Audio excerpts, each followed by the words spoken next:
Okay, hello everyone, and welcome to this final event for the European product Panacea. We are so happy that you are able to join this time before lunch. We will, first of all, give you some information about what is going to happen. Why we are here today. That is actually that the fact that we have been working with the Panacea for almost 42 months, and we are now ready to present what has been done and achieved, and some detailed results from the pilot sites. We will record the event just for our own sake. It's nothing, you are in this webinar, but we will not record you because we cannot see you. And we don't even hear you, honestly. But we also have a Q&A session. So after each presentation, that is like in more detail, you will be able to write, and you can do this already now or when the presentation is ongoing. You can write your questions in the chat. And then we have Katarina Tulilu, that is our technical manager, that will take care of the questions and also select one or two of them to ask to the presenters. So you will also have a small discussion between her based on your questions and the presenter. We can, of course, not take all the questions, but we are even happy to have them because it will really help us to know what you have in mind and what we should consider writing up the final reports. Said that, I would like to give the floor to our first presenter. It's a keynote that really set the scene for why Panacea product is important and what is going around the world when it comes to research about driver impairments. And this will be presented by Professor Ashley Fitness from Loughborough University. So Ashley, please take the floor and give your presentation. Okay, thank you, Anna. Okay, so if I share my screen, let us hope that we find the right thing. Hang on. No, sorry. It is not showing me the option. Share the screen. Yes. Oh, I found it, sorry.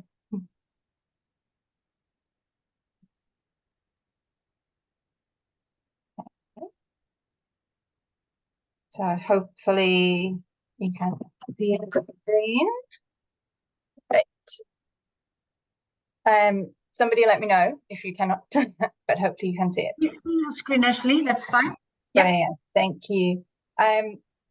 So as Anna said, my name is Ashley Fitness. I am a professor of transport, human factors and sleep science at Loughborough University in the UK. And I've been asked to talk about professional driver fitness and what is the state of the art. So when I came to put this presentation together, so I was thinking about finding some inspiration for what to talk about. So what is fitness to drive and what does that mean to us? So I was looking for inspiration, and one of the first things I did was to put this term professional driver fitness into an AI image generator. So if you ask AI, this is what it comes up with. So professional driver fitness, just so everybody knows, looks like this. Apparently, according to Adobe Stock, this is what we are striving for when we are trying to help our professional drivers to become fit to drive. So it's some pretty pictures, but it didn't really help me very much in putting the presentation together. So I went back to Google and started again on looking for professional driver fitness. And if you look at this in terms of a European Commission context, it comes up with, well, what is fitness to drive? We state that within Europe, drivers must meet a minimum standard of physical and mental fitness in order to be able to obtain a driving license. So in this context, then, fitness to drive is very much associated with medical fitness. And if you look up information about it, it's often targeted towards the medical professionals who will have to make this assessment as to somebody is or is not fit to drive. And it tends to be a one-off decision though it might be that you have repeated medicals, and often it's focused on aging and decline, which is age related. But what I wanted to bring to this presentation was really to emphasize that fitness to drive is not just this one-off assessment. So individuals who pass a medical assessment, who are considered fit to drive in terms of having a driving license, can also experience issues with their fitness to drive. And that's because some impairment is transient. It's not something that you experience all the time. So it's not something that would be picked up at a medical assessment point. So the type of impairments which can influence driving in this way are things like fatigue, stress, alcohol, drugs, medication. And why does that matter to us? Well, we're of course all working towards Vision Zero. We want to have no road user being killed or seriously injured. And as part of that mission, we will need to eliminate the fatalities and the serious injuries that are related to driving while impaired. We're doing all of this within the context of a safe system. And so the idea behind a safe system is that if any one particular element of a system fails, then the other element should compensate for it and therefore reduce the chance of crash occurring. But in order for that process to work, it means that each element needs to be performing to the best of its ability. And that includes our drivers on the road. So if we're looking at that within a safe system, the impairment to drive, we're really looking at the safe road users and making them at their highest possible ability so that we're able to cope with the other elements if there is a failure somewhere else. Now, why we would be interested in professional drivers? Well, if we look at crash statistics, we would say, well, professional drivers, they're overrepresented in crashes. So therefore, they must be a problem group. We want to investigate this. But if we also look at it the other way around in terms of an industry, then we can see that for people who work in road freight has a higher death rate of its employees than other industries. So those actually within the industry themselves are at risk here, then we should be protecting them. And one of the things that is increasing this risk is that they are at higher risk of driving impairment. So of course, because they have higher exposure, they're on the roads a lot longer, the chance that that impairment is going to occur while they're also on the road is greater. And that's something we want to, I think we should be addressing. The reason that impaired driving is important, because regardless of what impairment it is that somebody's experiencing, when they have that impairment, they are more likely to break the rules, they're more likely to drive at unsafe speeds, to miss or misinterpret key information, and to make errors, and then ultimately to crash. So we want to reduce the impairment, so therefore people are less likely to have these issues. What I'm going to do now is just to go through those different impairments that I picked up on and make a brief commentary about them and where I think we are at the moment. So if I take alcohol to start with, this first bullet point I thought was a really nice way of expressing it. So a sober driver can drive for approximately 5,000 years before they're killed, while a driver who is always above 0.1 VAC when driving can only survive for 5 years.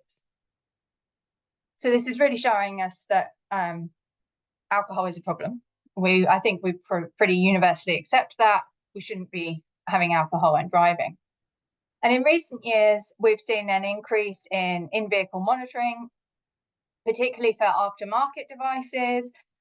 These are often things like interlocks. So the idea is to prevent the driver from driving if they have had alcohol. So you have to give a breathalyzer reading and the vehicle won't start if alcohol is detected. And these things are, of course, great for stopping the point that the driver gets in the vehicle, although there are some ways that people can get around this if they really want to. But I think, therefore, what's missing is that we could be seeking greater benefits if we look to address the problem more broadly. So how can we help drivers manage their alcohol? Is there something that can be done from more of a health perspective? Do they have problem alcohol use? And then how do we integrate the system so it's not just that at the point the driver gets in the vehicle that we detect the alcohol? Can we do a little bit more? So pick up drugs. So these could be legal drugs. So the first bullet point there is about over-the-counter medications. OTCs are things that you could get from a pharmacist. And if we look at pharmacist medication, these come in as the top 10 factors associated with truck crashes. So these are perfectly legal. They're things that you could be getting, sort of like cold and flu remedies or hay fever medication, anything like that that's perhaps is influencing your fitness to drive, and maybe you don't even realize. The other way to look at drug driving is to look at it from the point of view of crashes or road stops, and those who are apprehended drug driving are most likely to be single young men who have been using cannabis, and then they also tend to score highly on other risk factors, things such as risk-taking, sensation-seeking, impulsivity, which can impact their driving style. So this really, I think, with drugs is to recognize that it's quite a complex topic, because there are so many different drugs that could be in the system and they affect the body slightly differently. So the ways people have gone about this in terms of regulating it is either to take an impairment stance. In that case, it's saying you're safe to drive up to a certain limit, but after this, it's not safe, which is the approach we have with alcohol. Or we can go with a per se approach, in which case we're saying no drugs at all. Historically, our only way to test for drugs has been through blood and urine, but now we're seeing an increased sensitivity with the drug testing for saliva, which I think is offering us new opportunities for roadside drug testing, which is something that I think we can build upon. If I pick up on fatigue, so it's estimated that 15 to 20% of crashes can be attributed to sleepiness. And our most accurate way to detect sleepiness is by putting electrodes, so EEG, putting them onto the scalp to measure brain activity. But this really is not practical in a real world. So this has held us back for some time. But in recent years, we're seeing more, particularly using of the eyes, so ocular parameters, having a potential for continuous monitoring for fatigue. However, it has been reported that fatigue measurement is likely to be most accurate if you include a broad range of indicators, and that's because fatigue is contributed to by many different factors. I think there's something important to mention with fatigue is that it in itself is not a binary thing.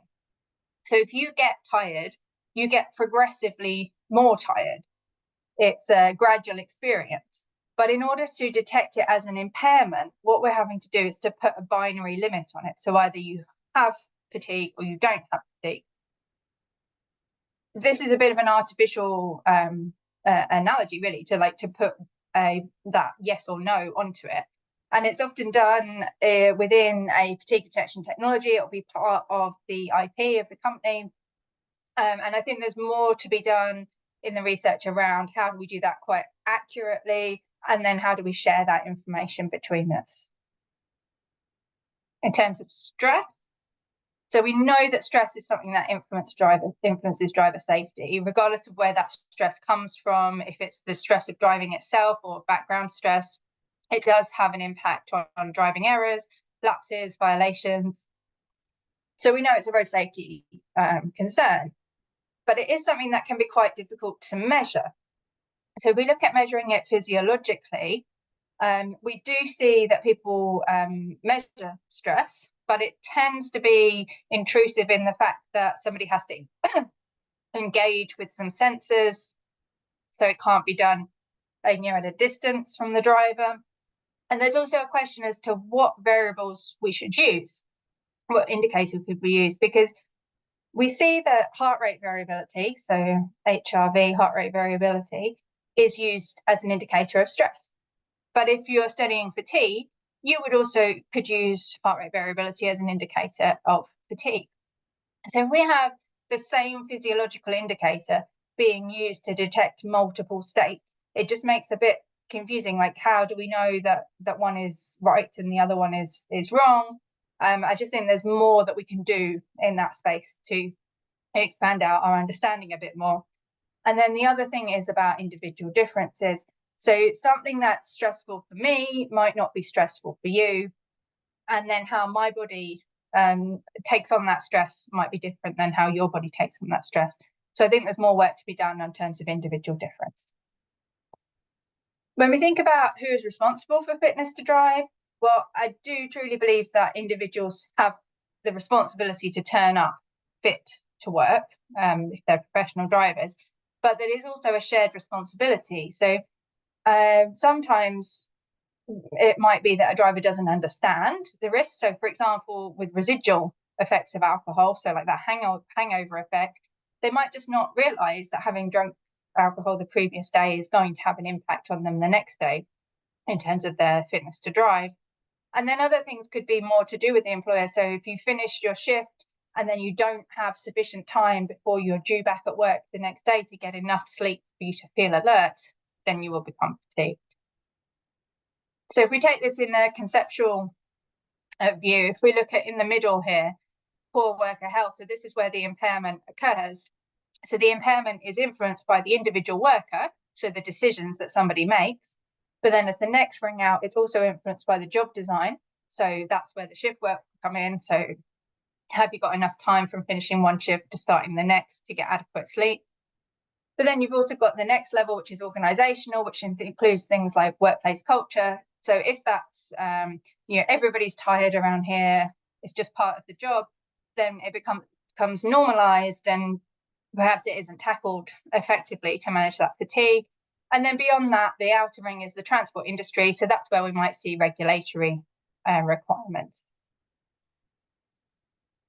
But something that I think that we really need to build in everywhere is this link back to evidence-based road safety policy. So if we see in the blue boxes there, so a crash occurs, we've identified that the crash is caused by impairment, countermeasures are put in place, and this could be done at the local level of the employer.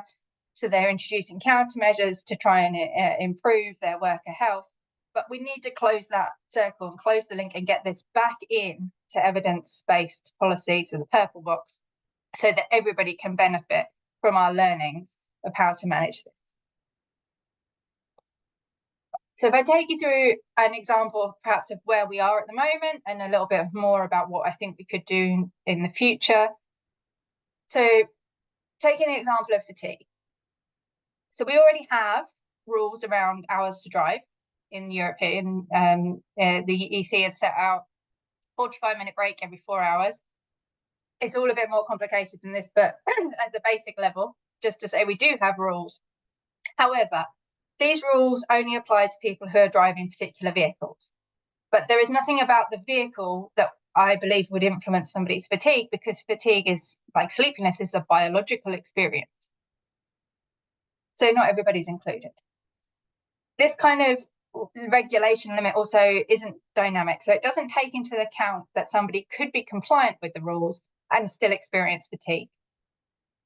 So for example, driving for 4 hours during the day might be fine, but maybe driving for 4 hours in the early hours of the morning is no longer fine because somebody is experiencing circadian pressure to be asleep. So it's harder to reach that 4 hours. Also, setting it out in terms of hours of working means that it's often handled within a business operation level rather than as part of occupational health and safety. So really, driving impairment is a safety issue, so it should be handled by the safety team. But by making it a rule-based hours, it's often put in with logistics and business operations, so perhaps it isn't given the consideration it needs from a safety point of view. We're also seeing an increased amount of violation going on, so falsification of records. Things are changing.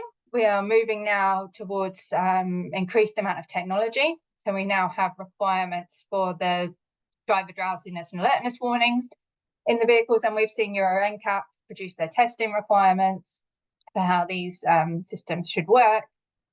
But we're still in a situation where the onus is on the manufacturer, so the OEM. So they have to prove that their device is working. And if you think, if we invented, say, a new breathalyzer, so a new way to detect alcohol on the breath, the way that we would check that this is working is we would do a blood test and see if the breathalyzer reading was accurate compared to the blood. But because we don't have a reference value for fatigue, we can't do that kind of test to check that this new detection technology is definitely detecting fatigue. And instead, we put the onus on the manufacturer to prove that it is a valid detection of fatigue. I think that the underlying thing that we all need to take away really and think about is that detection of fatigue does not remove it. So just because we know it's there doesn't mean we've tackled the problem. So as a summary then, as taking through what we've done, where I think I see the gaps in the knowledge and practice at the moment are, I think that we need more effort on a holistic support mechanism. So not just focusing on the driver, so considering the regulator, enforcer, employer, how do we work together as a team to address things? I think that all professional drivers need to be taken into account. So at the moment, they're not all considered. Particularly, I think taxi drivers and those working in the gig economy are left out. We need an integrated approach. At the moment, we often study impairments in silos, and that's just not a realistic approach for an individual. You experience general health and impairments coexist. There are advances in technology that's going on a lot at the moment, so we need to take advantage of that, but then also share our knowledge and learnings from those. We need to encourage a workplace safety culture which is open to discussion about impairment, because if we don't discuss it, we don't know that it's happening and we don't know how to address it. And then finally, I think we need to be linking this back to evidence-based policy making. So thank you very much. I've just put a shameless plug for our book here and a discount code if anybody is interested. Okay, thank you so much, Ashley. Very, very well presented. And I guess that we now have maybe one or two questions. So I give the floor to you, Katarina, to select one or two. Thank you, Ashley. Thank you, Anna. And let's move to the Q&A session. We have 5 minutes, so we can be able to answer a selection of questions. First one, how would you relate the detection of, for example, fatigue to the difference you introduced between impairment versus per se legislation? Yeah, so at the moment, we don't have a regulation, like it's not a rule. In most places, it would be that the driver has the responsibility to be alert and not impaired at driving. The problem, I think, with fatigue is really that it is a natural part of human life. So everybody gets tired every day, which is a little bit different than, say, alcohol or drugs, which you only experience that if you consume those substances. So with fatigue, it's about trying to make that decision as to when is too much fatigue, when fatigue reaches this dangerous level. And that's where I mentioned with these technologies that they're putting this binary, you are fatigued or you're not fatigued. And it's up to the manufacturer to make that distinction. And in many cases, they obviously, they're businesses, so that's their personal IP. So it's hard to get group learning, across the entire transport system around these devices. Thank you, Ashley. And another question, can you expand on what you said about missing reference metric when talking about fatigue? So we don't have a way, at the moment, we don't have a biomarker for fatigue. So in an ideal world, you'd be able to do a blood test, and you would find in the blood a biomarker that indicated somebody is fatigued. And if it wasn't there, then they were alert.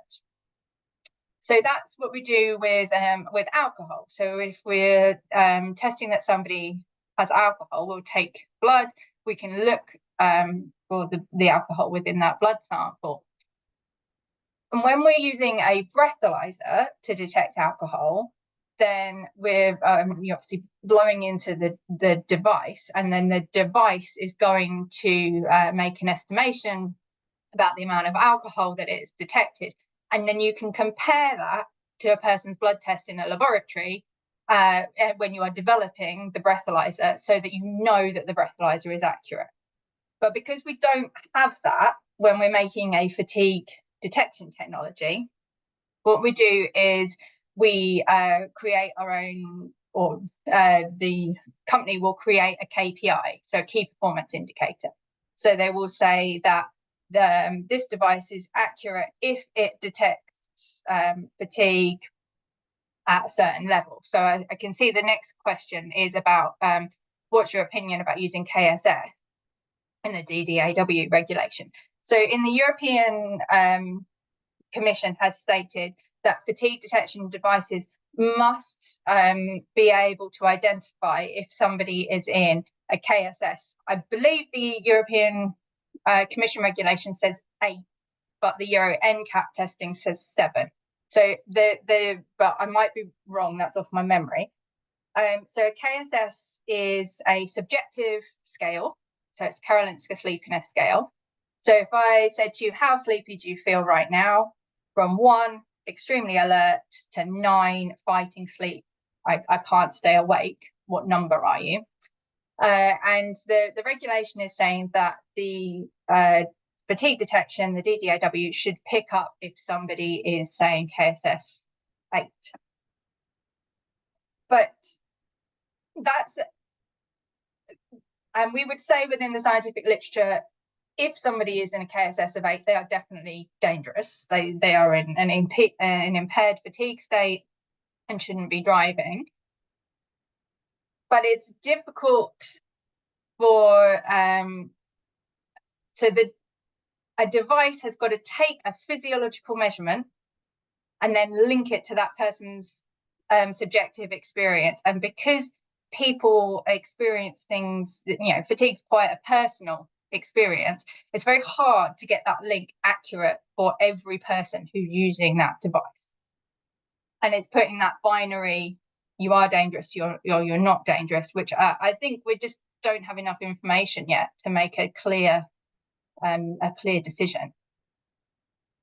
And then the next one, I think, thank you, about Ashley. Yeah, just that will be the last one, like because we have only 2 minutes. Okay, sorry. Thank you all for your questions.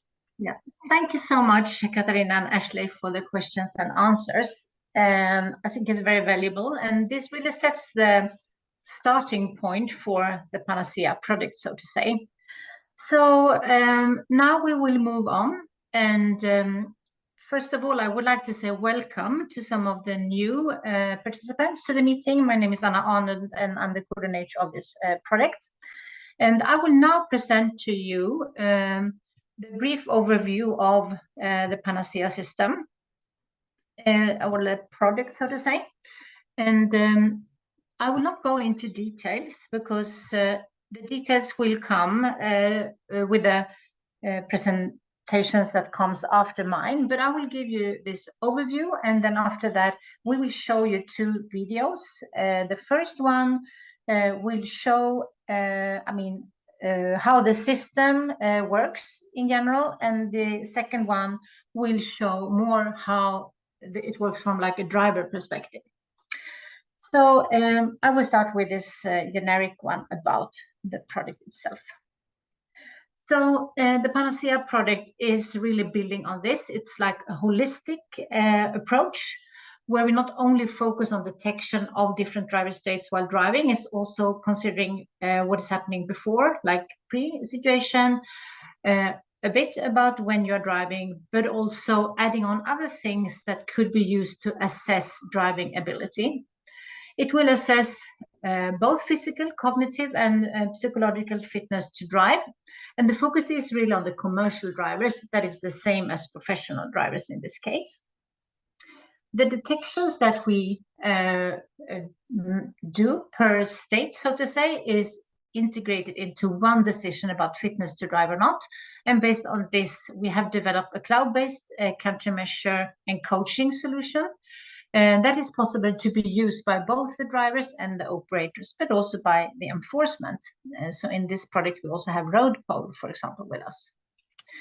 The project consists of 16 partners, and you have already met Ashley from Loughborough, but I guess that most of the partners in this project is also at this meeting now. So if you have specific questions to anyone, please add them in the Q&A chat so we can check them up.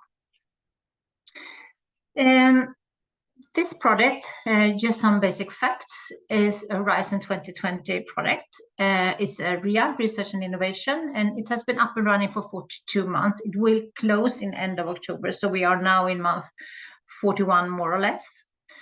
And there is a budget of 3.5 million euros approximately, and it's built around 10 work packages, where the starting point was really to identify the needs and gaps from more like a driver perspective or operator perspective, but we have also been doing benchmarking, and based on this, identify the use cases that we work with. After that, we took the next step and set the, so to say, technical foundation. We identify the architecture. We also talked about the specifications, how it should run and connect, and the first database was created.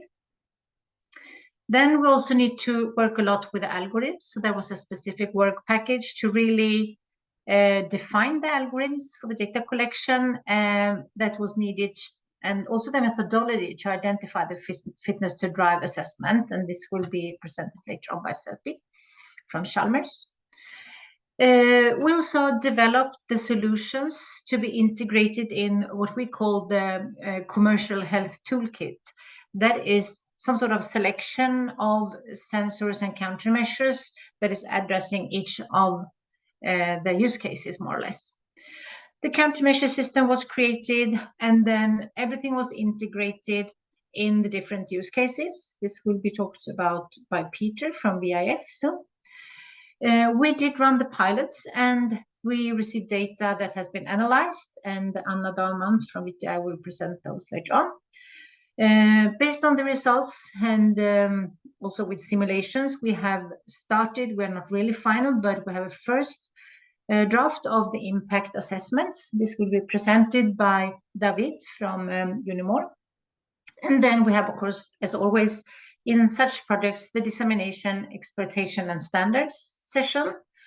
And in this one, Jenny will present also the results from the standards, because we really aim to identify a new standard for fitness to drive that we called Fitness to Drive 2.0 that take this like more holistic perspective. And then last, we have the management and ethics assessments. So something about the use cases. We have 4 use cases, but the fourth one, use case D, is transport mode focused, and this work is more theoretical, but it's actually a use case to identify and see how we can use what is learned also in other transport modes. We have 3 use cases where we have been doing data collections, and one is done in Linköping in Sweden with shuttle and city bus drivers, and we have one driver with us today, and we will have the opportunity to have an interview with him and ask some questions. So if you have specific questions for Ari during the Q&A, please add them in already now. And then we have taxi drivers and courier service riders in Thessaloniki in Greece. And we have also coach drivers in San Sebastian in Spain. And the results from all the data collections will be presented later on. So what you see here is a screen that is like a figure that is describing use case A as an example. And you can see that in the core, so to say, we have this like health toolkit for the shuttle drivers in this case. And there is like different parts that is handling the application, the platforms, and the infrastructure, so to say. And then we have different parts depending on where you are in this like working day. So at home already, we monitor how the driver sleeps and how much they sleep. This data is collected through a Fitbit watch that is fed into the decision about fatigue and used as a prediction for the risk of being fatigued during the drive. This is an example. We have at the bus depot in Linköping 2 sensors, one for drug use and one for alcohol use. One is from Sensar and one is from Leitat. So when the driver arrives in the morning, they always test if they are sober and not under drug use. And then after that, they go out and drive. And you also have during the drive detections about if they are fatigued while driving and how this develops. So in the shuttle, they can also get some sort of feedback of what they are doing. And then going back to the last part, the back office, all the information that is collected and the decision that is made, of course, it will push countermeasures to the drivers, but it will also be helpful for the operators that will get more information if the drivers accept to share the data about certain issues or like detections. So it's built to have like an open culture. Oh, sorry. So if we look a bit more into this from a more practical point of view, so to say, in the top you can see the what is like for user facing the front, and that could be both a web application for the drivers and riders. Sorry, no, I don't really see the screen. Okay. We have also an app for the drivers and riders, and we have a web application for the operators. Then we have the back facing, and this is built on a firewall solution called Snap for City. And this made it possible, very demanding to work with, since it was like a starting work, but it makes it possible to add in the different sensors and to handle the detection parts and add also, to also save the data in the database so we can use it for the evaluation and understanding. We have the detection part, the DSS, and we have the countermeasure part, that is the CCS. And then for each of the groups of driver states, stress, fatigue, and alcohol and drugs, we have used sensors, most of them that is on the shelf already, but some are new devices and some are like old devices that has been improved. And we used them and connected them. And Peter will talk more about them, but here you can also see that in different use cases, you have different colors. So for the sensor marked with blue, for example, you have the use case A sensors. That was the stress test by AIT, for example. When it comes to stress, you have the fatigue. That was the Fitbit watch, but also together with the tick system. And for the alcohol and drugs, we had, as I said before, the sensor system, but also the Leitat system. So it's really integrated, a bit different in the use cases. So what is the achievements? We have created 3 cornerstone health toolkits. It's up and working, is for health monitoring, assessment, and there are like technical solutions now available for the commercial drivers, not on the market yet, but they are like a bit mature. We have been able to estimate their effectiveness, and this is for all the states that we have in mind. And we have also been able to evaluate the usefulness, easy of use, and satisfaction acceptance in the 3 use case pilots in different degrees, so to say, but we have been able to really integrate it and get some data about the driver's view.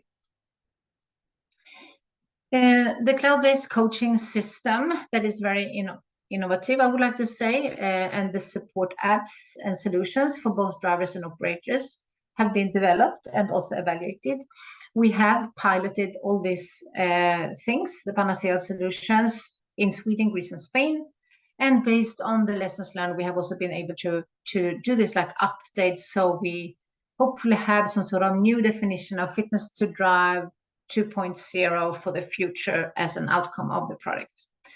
And we have also done the assessment of the safety and socioeconomic and quality of life impacts. So we have learned a lot, of course, and as you know, in this type of applied projects, it's always a bit demanding, and we would like to have an open mindset and share some of the lessons learned that we have. So, for example, the first thing I would like to bring up is the insight into the matureness of thinking about, the willingness from drivers in different cultures to share and to be involved in this type of settings. So we can see that for some countries, it has been much more sensitive and complex than foreseen to really integrate them and make it possible to really do the pilots, so to say. So questions about acceptance and experience in being monitored have been very valuable for us, also very demanding, honestly. We can also see that depending on how the evaluations was set up at the different use cases, we find it very important to underline that we cannot put this on the same organizations all the time, and there is a need to have really research teams that is taking care of this, so we don't involve people that is like developing the systems for the evaluation. This is something that is very important to underline, and we will take this further with us during hopefully next project in the future. We, as always, found it challenges, but we also succeed in the integrating of new technologies into existing systems. I mean, you have a product and you need to take that one and integrate it into something that is like just starting up. So, for example, the Snap for City was not, as a starting point, built for this type of applications. So we had to put in a lot of efforts into this and trying to understand, and maybe that was not the most effective way of working. But in the end of the day, we succeeded, but it was really costing us a lot of efforts. Yeah, so I think that is like lessons learned that is like to some degree a bit more critical, or like not so positive in one way. What is positive from the lessons learned is, however, that we, based on this result, really can, really have a view that we can improve road safety by ensuring drivers are fit to drive. This is essential and really knowledge that is valuable for us. And we also think that even though some parts of the system that we have been developing is not maybe on a TRL level 6 or 7, but it's really a good starting point, and it gives us a good hope for the future. And we have a lot of new information that we can build on. So by that, I would like to say thank you. And we will now move into the presentation of the 2 videos, because I think that when you see the videos, you will get a better understanding of how it looks. So said that, we will now first show the first video that will describe the system. And then after that, it will be the video coming from Linköping, the use case A, and you will follow one of our shuttle operators, Vlado, that is a colleague of Ari that you will meet later on. So please, Jenny, can I ask you to share videos?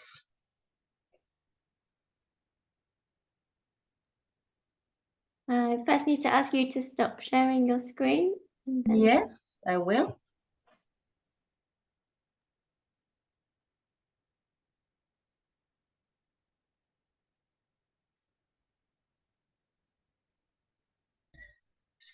So first you will see now the video about the system.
So that was the first one. That is, the project video about, to give a view of how it works. And now you will see more a movie about real drivers' working conditions.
Okay, thank you so much. And if you go to our webpage, you will also find similar movies from the other use cases. So please go to the website when you would like to know more and see more.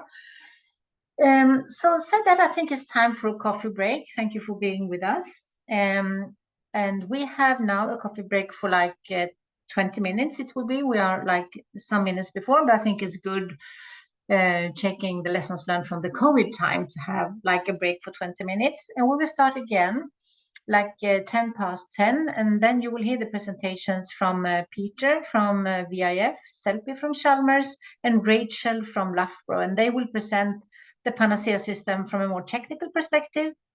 And after that, we will have a presentation more on the user experience and the results from the pilot sites, a presentation of the impact, and then we will close with an interview with our driver that we have with us, Ari. So please get yourself some coffee and move around a bit, and we see you within 20 minutes, 10 past 10. Don't log out. Please be in this session, and we will just put the background so you know when we are back again. Thank you.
So, hello everyone and welcome back to our webinar about Panacea. So maybe Peter, you can share your screen while we are waiting to start at 10:10.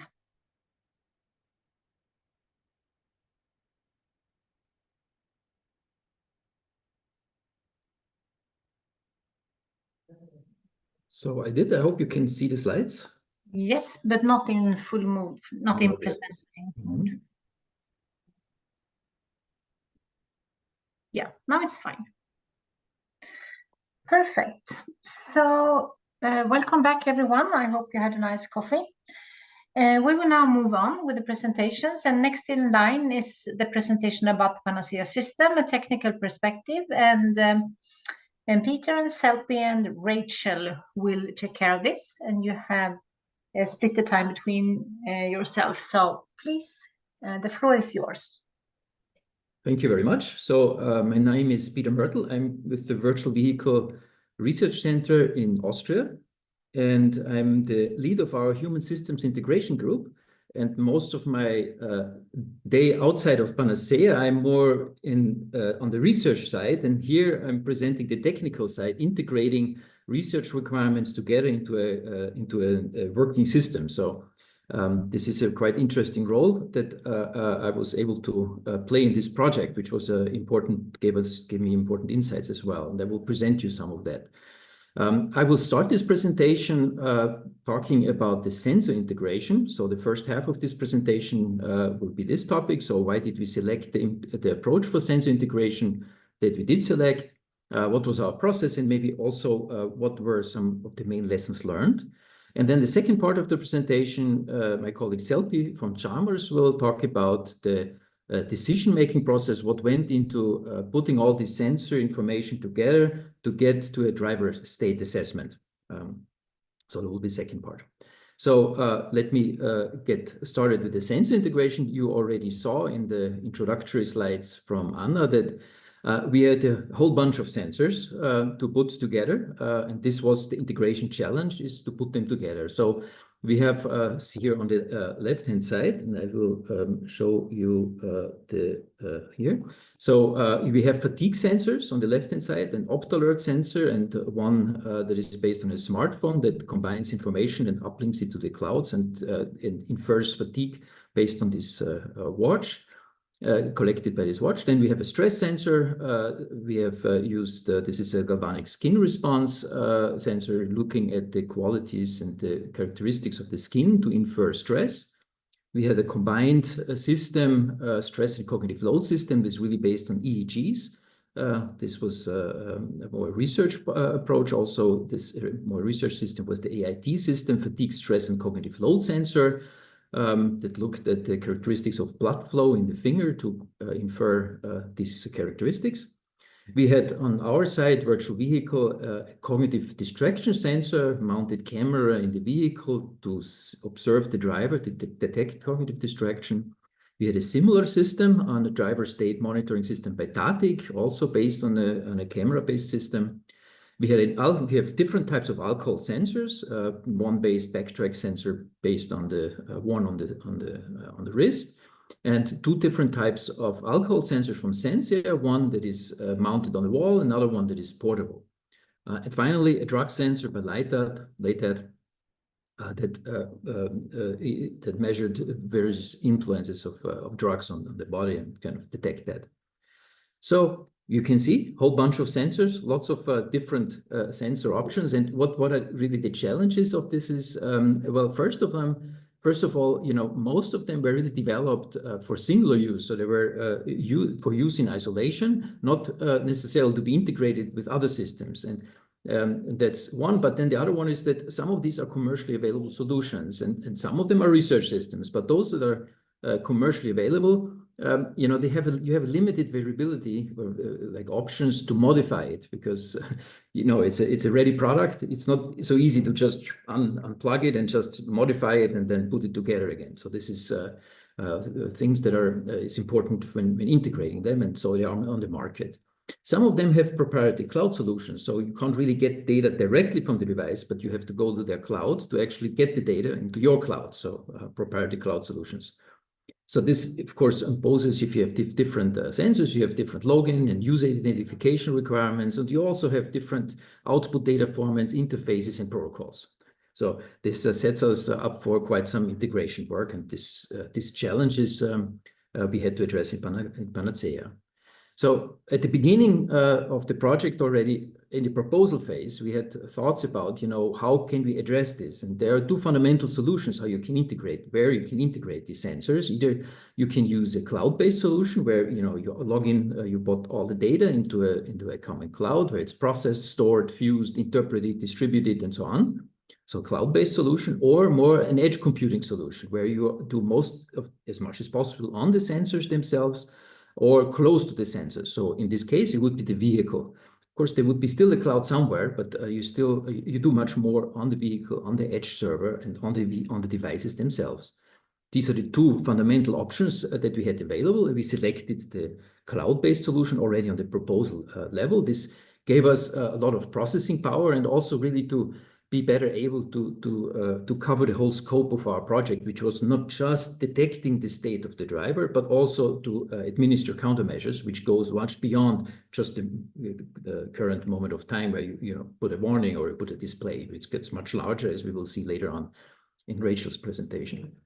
So there are advantages also in terms of generalizability by having a cloud-based solution. You have a common protocol for all the sensors, and it's really generalizable to go beyond just one single vehicle solution to address all the different.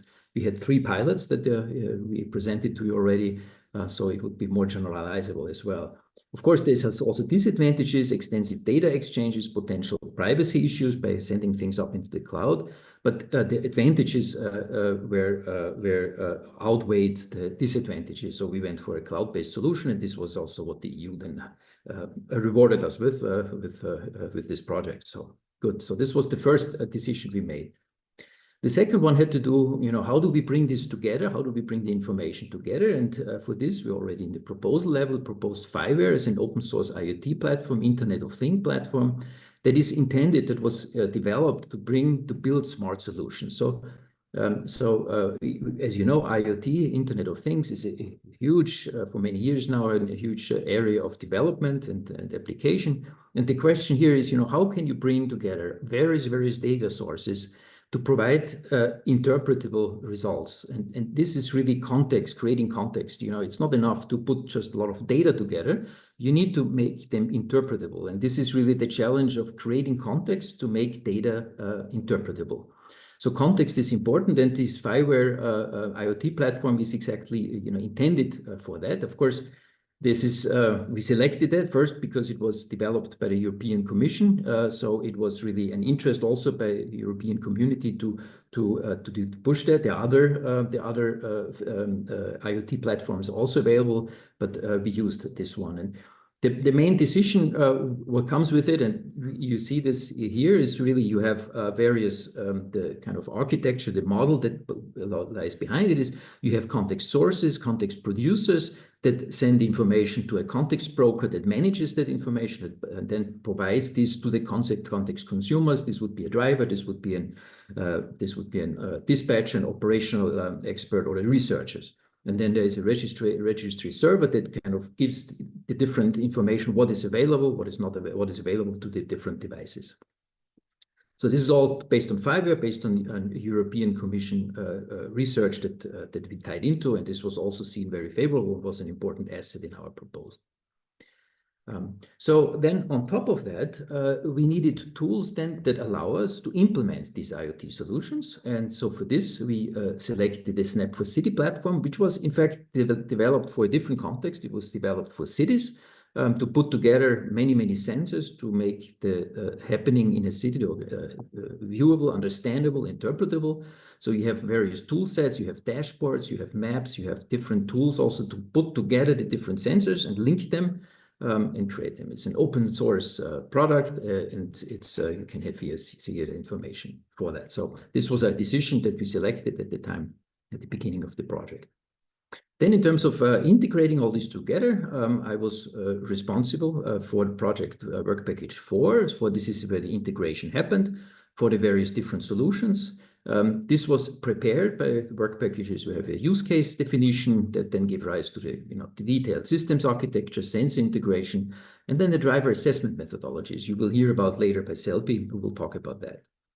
Also, the countermeasures that were then administered once we had detected the driver state, we'll also talk about in work package 5, and in the end, the use case pilots were then developed in work package 6, and you will hear much more about this later on as well. Yeah. So what is important to know, the selection of our commercial health toolkits had some requirements on integration, and how we managed that was, well, one tool that we found very helpful is to bring together really the needs of the researchers with the technological providers, were sequence diagrams. This is where the rubber met the road, so to speak. So what are really the requirements for the system? What do the driver, the researchers, the operators need to see? What sensors and what are the acts, what role does each of the technologies play in there? And this really required us to get into the details of what needed to be communicated between the different entities in the project. So this was a lot of discussions, a lot of really very helpful. We found this very helpful to get all the stakeholders on the table and get their requirements on that. Okay, so this is what we carried together and found very useful. I'm already at the lessons learned, so about 10 minutes. I'm done with my time, but I think the main lessons learned is, so we investigated an Internet of Things, an IoT approach for driver monitoring sensor integration. So really what we had to do is our sensor providers and our researchers had to learn this integration language that was really based on firmware, but it's the Snap for City tool. So we had to learn this tool. Which was very powerful, but it also required, I would say, a significant ramp up from the partners. So instead of one partner just taking over all the integration, this was not possible. And with such a tool, is really each partner had to familiarize themselves with this tool set to really make this integration work. So it really pushed also this work to the researchers. In the end, I would say for the complexity we had in the driver monitoring system, also the kind of research questions that are there, I would probably use a different kind of integration platform in the future. But this is what we learned in the project, so this was important lessons learned.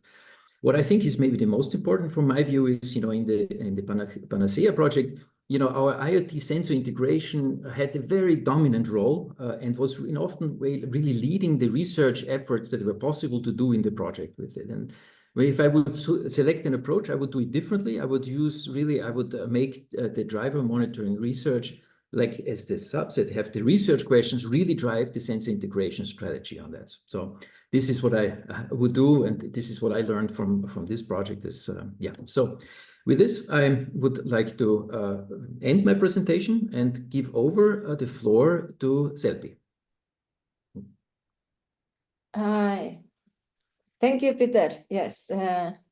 So after we hear from Peter about the sensor integration, now we are moving on to understand a little bit about this decision-making process that we have in the Panacea project.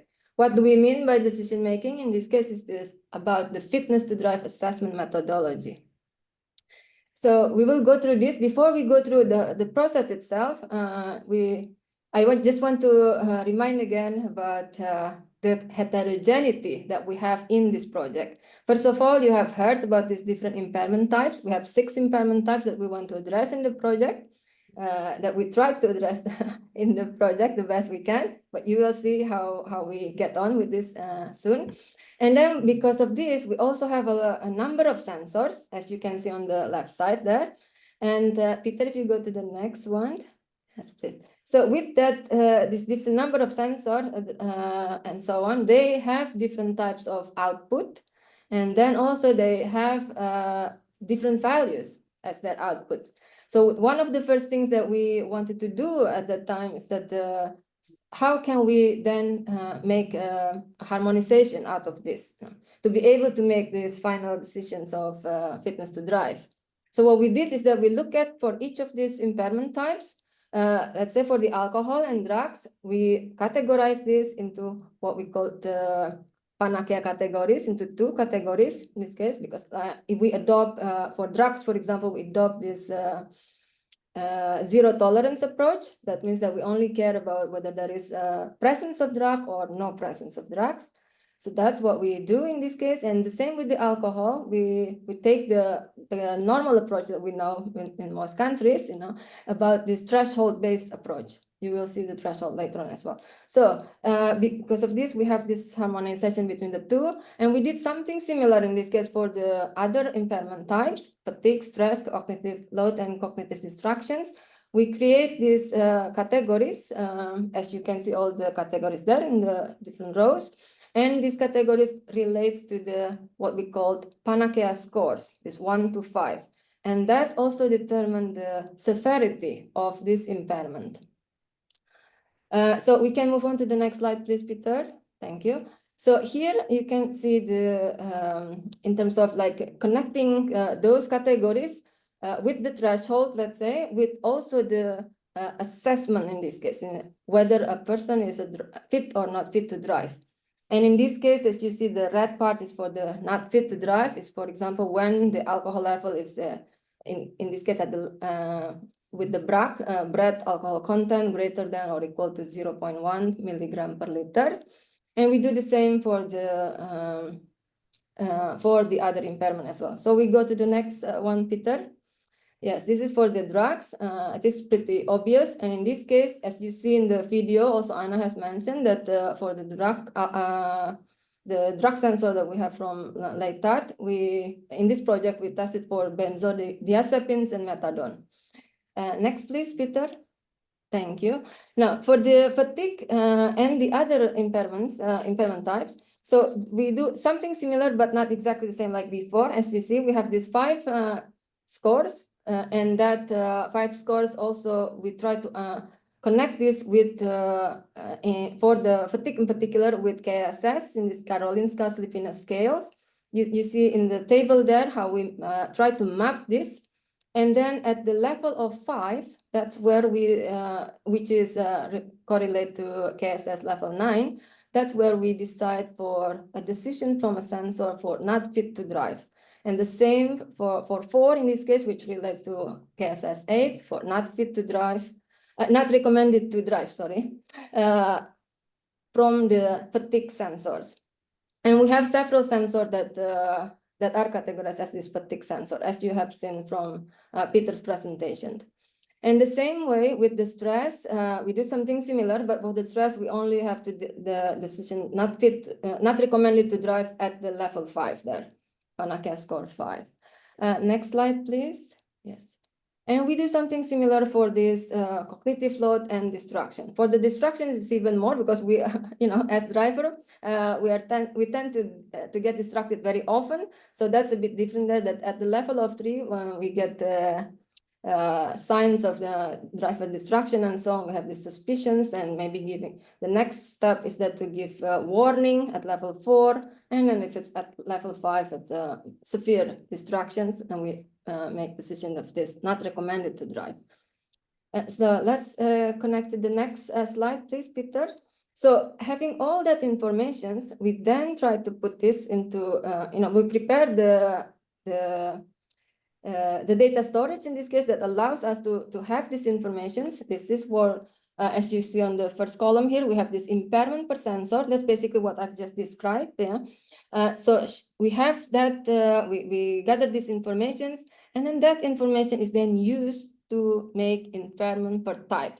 What I mean by this is that, for example, for fatigue sensors, we have several fatigue sensors. So we have impairment about the measurement as well as the decision for each of the sensors. And then from within this category of fatigue sensors, what do we get for that particular fatigue impairment type?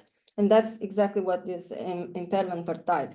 So we also make some decision out of that. And for that, as you can see on the second and the third column, that's how we group the different sensors in this case for the fatigue sensors, let's say, stress sensors, cognitive load, and so on.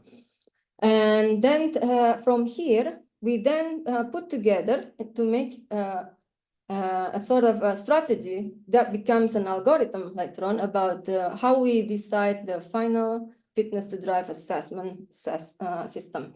So if you go to the next slide, please, Peter.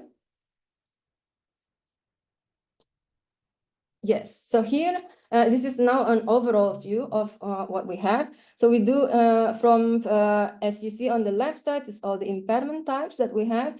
And then on the top is 1, 2, 3, 4, 5 is the Panacea scores. And you see on the boxes there, the cells fill in with the categories itself.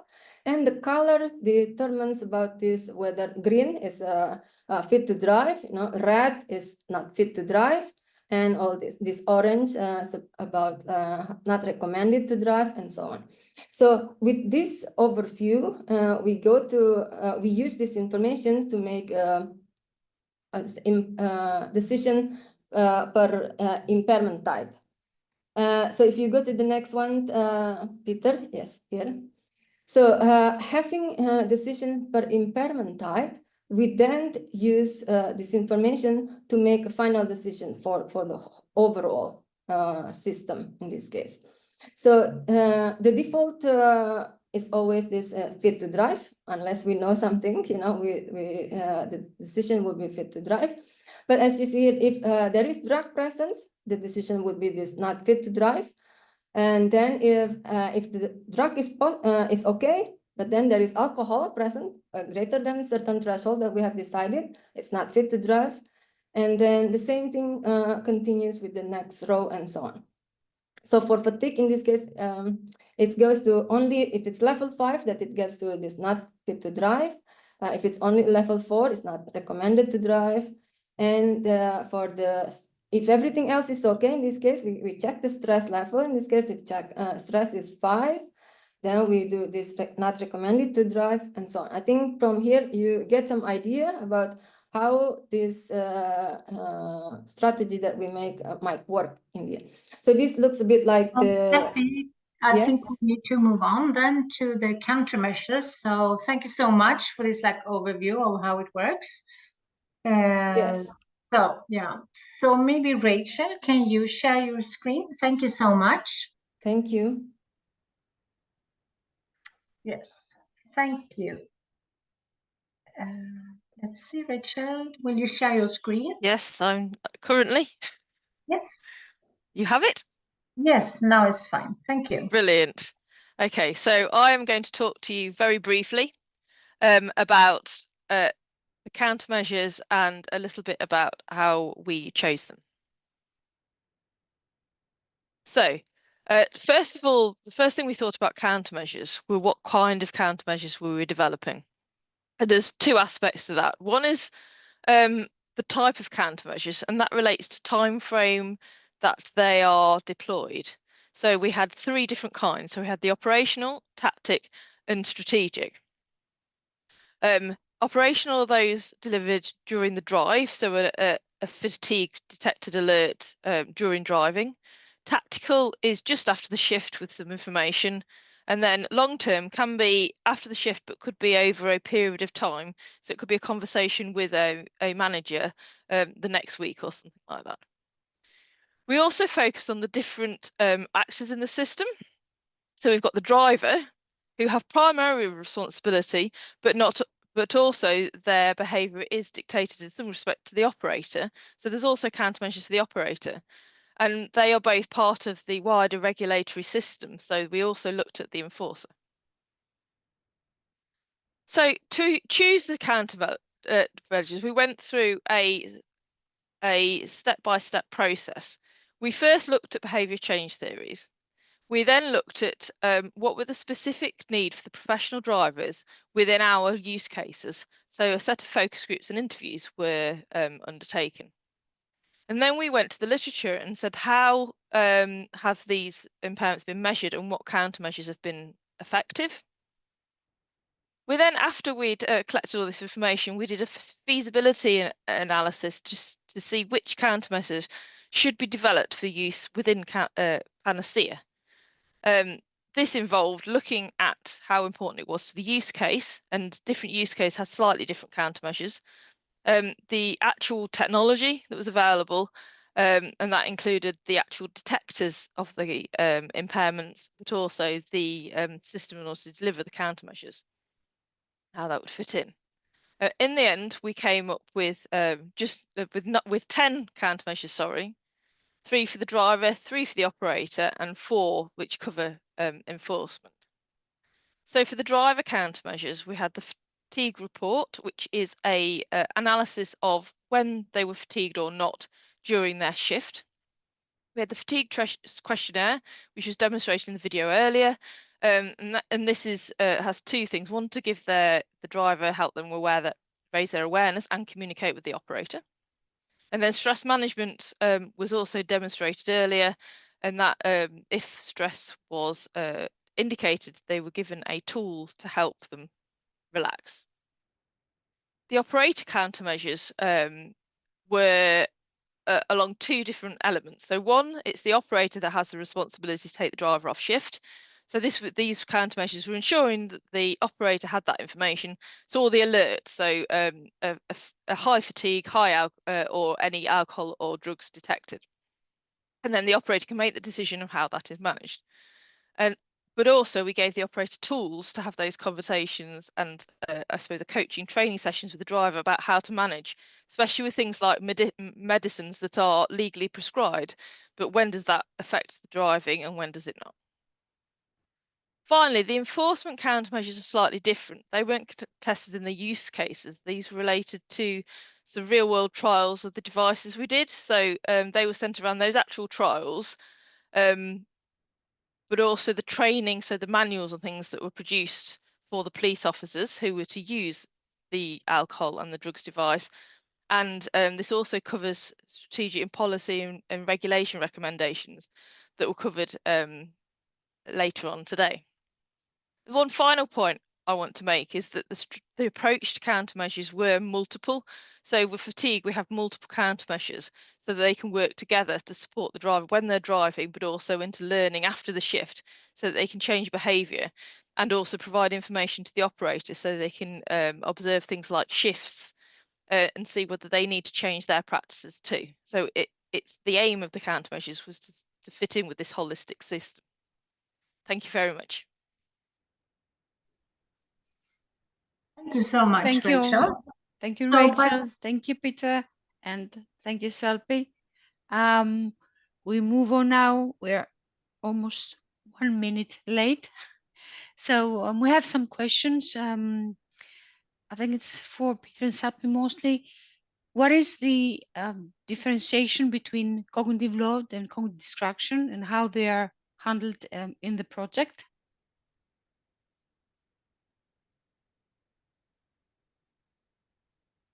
Yes, it's not an easy thing. Throughout the project time, we also discussed this a lot. So basically what we decided in the project is for the cognitive load, it's about the amount of these cognitive resources that is used to meet task demand, while on the cognitive distraction is more like if we have, if the driver has shifted away his attention to the goal that is irrelevant for driving, sort of. And that could be like mind wandering, and it could be like external distractions.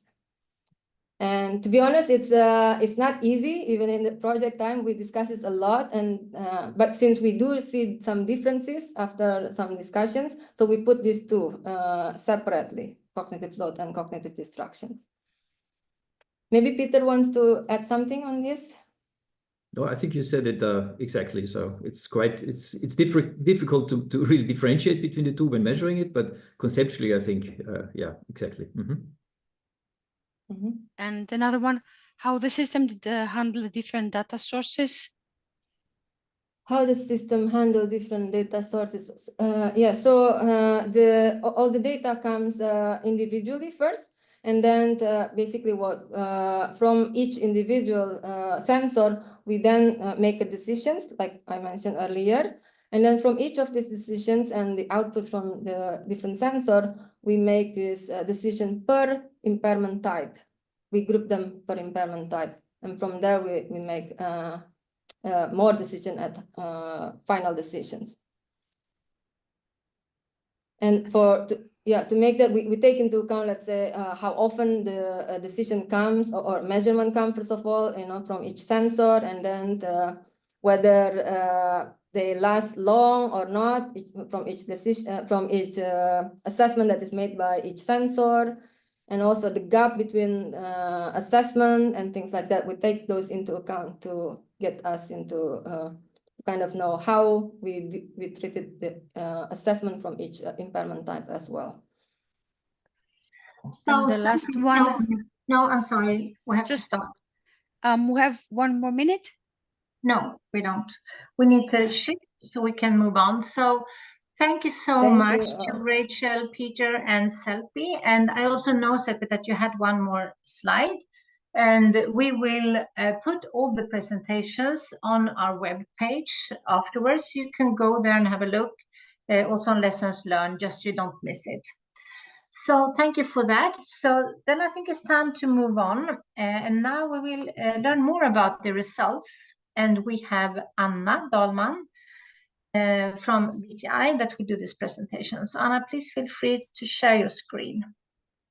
Thank you. I hope you can see my screen and hear me. Yes, we hear you and the screen is in full size. Good, thank you. So I will talk a bit about how we evaluated this Panacea system with focus on the user experience of the system.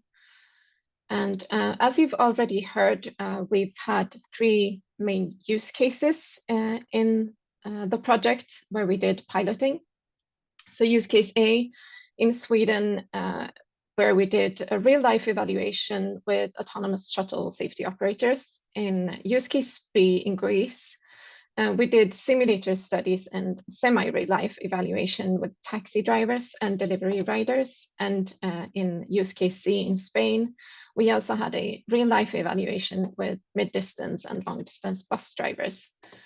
So a range of different types of professional drivers were involved in the evaluation. So evaluating a system like Panacea is not an easy task. And we adopted an iterative development process where we fed back some experiences from testing back to the Panacea solution development.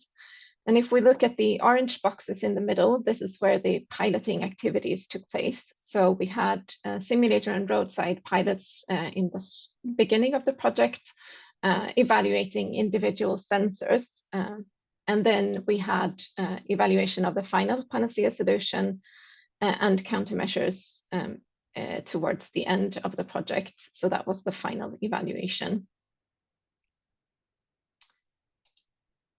So to ensure that we had a common framework for the data collection and harmonized plans for data collection in all the studies that were involved in the project, we developed an evaluation framework specifically for the Panacea project. This had its starting point in the FESTA methodology that many of you might be familiar with.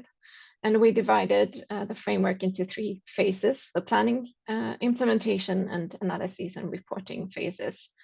And all these boxes that you can see are sequential steps in the evaluation process. So you follow the steps at each site to ensure you have good quality data for analysis of the results. So how did we evaluate the Panacea system? Well, first of all, the system itself has a lot of data coming in, both from the sensors, and then we also have usage data of the applications themselves that are available for evaluation. In some of the studies, we also used reference sensors so that we could compare with some sort of standard measurement. Other objective data were also vehicle data, for instance. But what I will focus on mostly in this presentation is the subjective data, so the user experiences that were collected mainly through focus groups, but also through questionnaires. So just a bit more detail about the 3 use cases. As already mentioned, we had the shuttle operators in Linköping. They were also regular bus and tram drivers when they were not operating the shuttles. We had in this use case a baseline phase and then a quite long activation period where this iterative development process was going on, since this was the first use case trying the full Panacea system, and then a final evaluation of both the countermeasures and the Panacea system with the detection and fitness to drive assessment. Use case B had a much more experimental approach. So in this use case, we manipulated alcohol and stress and fatigue in a different way. So therefore, this use case had simulator studies and some tests in a closed area and not in real traffic. We also included drivers that had used benzodiazepines and methadone users to try test the drug sensors. And since this was not a real life testing, the countermeasures weren't active, but they were demonstrated in connection to the focus groups so that all people involved in the evaluations had a good understanding of the functionalities of the countermeasures and the full application. In use case C, we had coach drivers. So we had one mid-distance route and one long route. In this use case, we struggled quite a lot with reluctance to participate by the drivers. And therefore, we evaluated limited parts of the Panacea solution here. They were not able to use the mobile application, for instance, and therefore we relied more on demonstration of the countermeasures in connection to the focus groups here as well. But some of the Panacea sensors were used, and they had also the TIC system in vehicle fatigue warnings active in the coaches. So just a notion that goes for all of the use cases is that not only drivers were involved in the evaluation, there were also operators or managers involved in the evaluation of the system. So what were the results of this evaluation? Well, data from the focus groups and questionnaires indicated that there was an overall quite positive view on the usability of the system. Trust and willingness to use were a bit lower than we had hoped for, but still around the target set for the project. We had very few severe events in the real life evaluations, which also limits the possibility to test the full system and countermeasures. I mean, it's a good thing in general that we didn't have any drivers who were influenced by alcohol or severe stress or fatigue, but it limits the possibility to evaluate the full functionality of the system. Some of the systems were rated a bit lower on satisfaction due to the long measurement times or that they needed some maintenance. And all the operators and managers were willing to try the system if some improvements were made.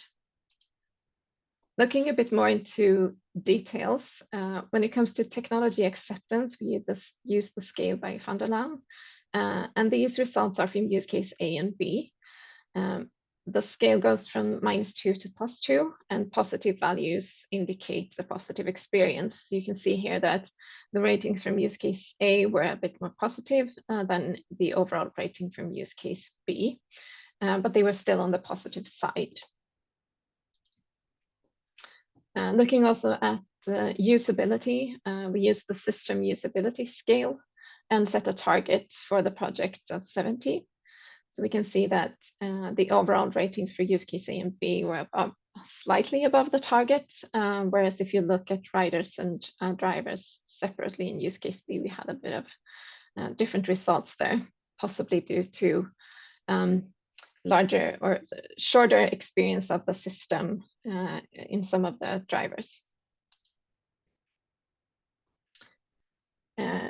Looking a bit more into the countermeasures, the drivers and riders liked the idea of having a system to assist them with self-awareness around, for instance, fatigue and stress, and providing information to their operators to improve shift management.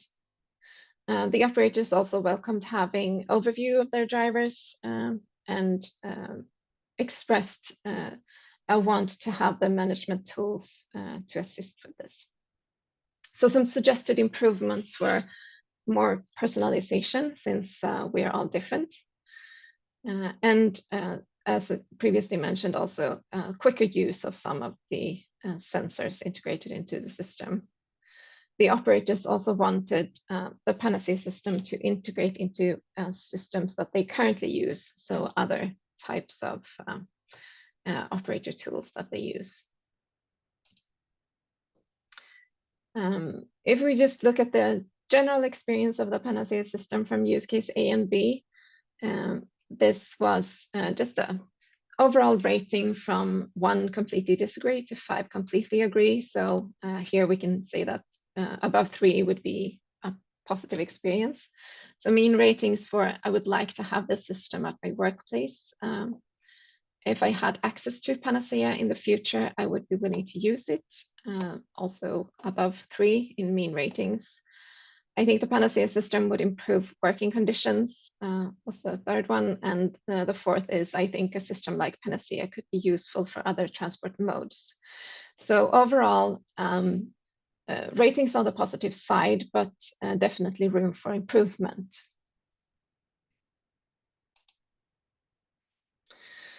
So some of the barriers that we encountered in this project was that app-based systems are problematic for drivers without company smartphones, and this was the case for use case C. So that limited the possibility to use and evaluate the system. Time-consuming measurements are hard to fit into a busy schedule. Shifts are often quite stressful for professional drivers, and there is not a lot of slack. We encountered cultural and societal differences in the attitude towards monitoring systems and some reluctance to participate. Also, a lot of feelings about or uncertainties about who had access to the data and what the data could be used for. So this is something that is important to take into consideration when developing such a system. And in general, just some resistance to changing your routines or doing additional tasks. Some lessons learned and further development that is needed is that the Panacea solution needs some further refinement of sensor technologies to improve its effectiveness in real-world applications. For instance, the in-vehicle fatigue sensing in the shuttles was not optimal for that type of environment. So that's one example of a sensor technology that needs to be adapted for new types of vehicles. And also a longer assessment period is needed to evaluate the long-term effects of the Panacea system and countermeasures. Transparency on who has access to what data is very important.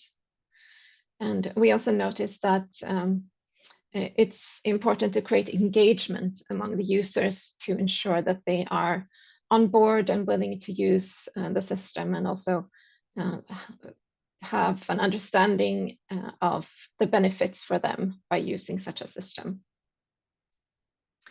And one part of this is also to foster a safety culture rather than a blame culture between drivers and operators. So I'm not sure it was mentioned before, but the drivers had the option to send their fatigue reports and fatigue questionnaire results to their operators. And this is really helpful in the more strategic countermeasures, but that also requires a trust between drivers and operators to enable this sharing of information.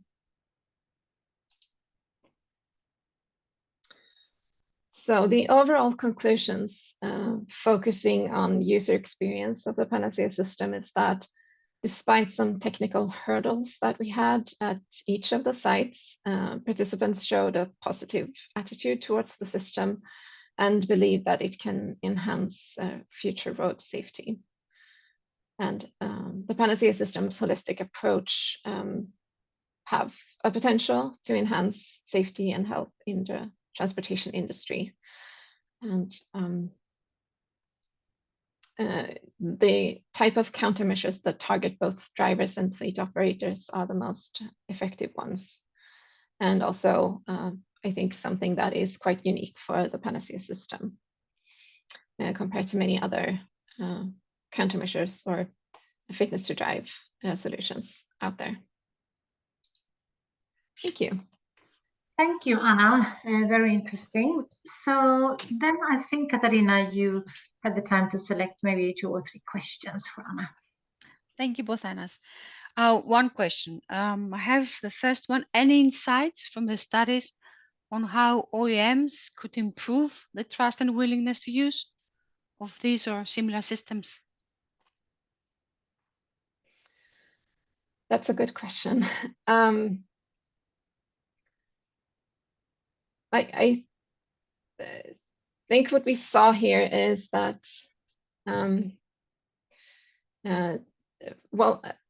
let me put it this way. Some of the hurdles we experienced in the Panacea system were not connected directly to the users themselves, but rather to unions and reluctance to participate in general in this type of research studies. So that was the first hurdle we had to overcome. And so one way is to work towards or work with driver unions in the development process, even if you're an OEM. So ensuring that the solutions put into a vehicle is also accepted by driver unions. And then when it comes to the individual users, I think that is much more an individual problem. I mean, we are different as individuals. Some of us are quite accepting towards new technology, whereas others are a bit reluctant and skeptical towards technology. So I think it's difficult to have a general solution for how to make everyone happy about having these types of systems in the vehicles. I'm not sure if that was an answer to your question. I think it was an answer, and I understand it can become more complicated when we have so many technologies involved and different combinations at different sites. Because you mentioned also the cultural aspects, which they are important. We have different types of drivers and vehicles also involved. One thing that I would like to ask, and I see that it's been asked here, try to frame it a bit.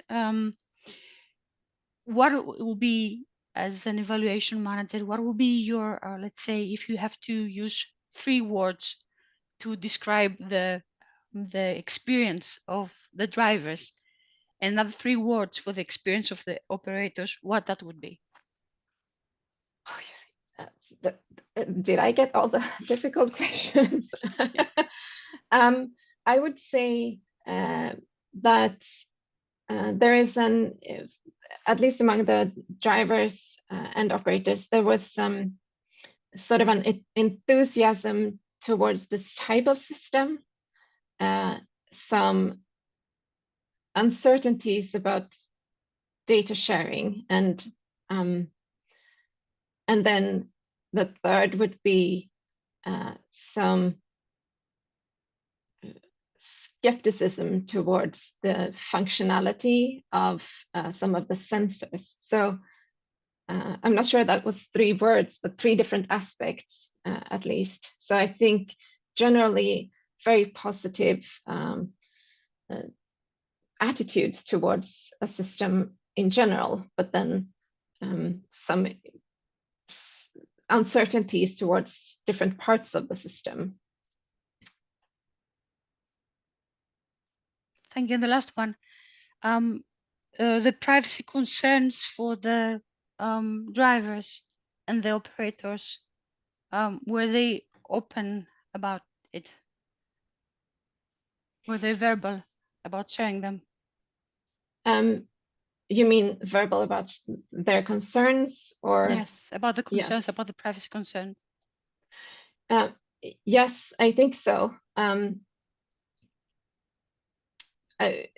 I don't think there was a problem in expressing your concerns towards it, but there might be a bit of this sharing information with your operator and having that as an option.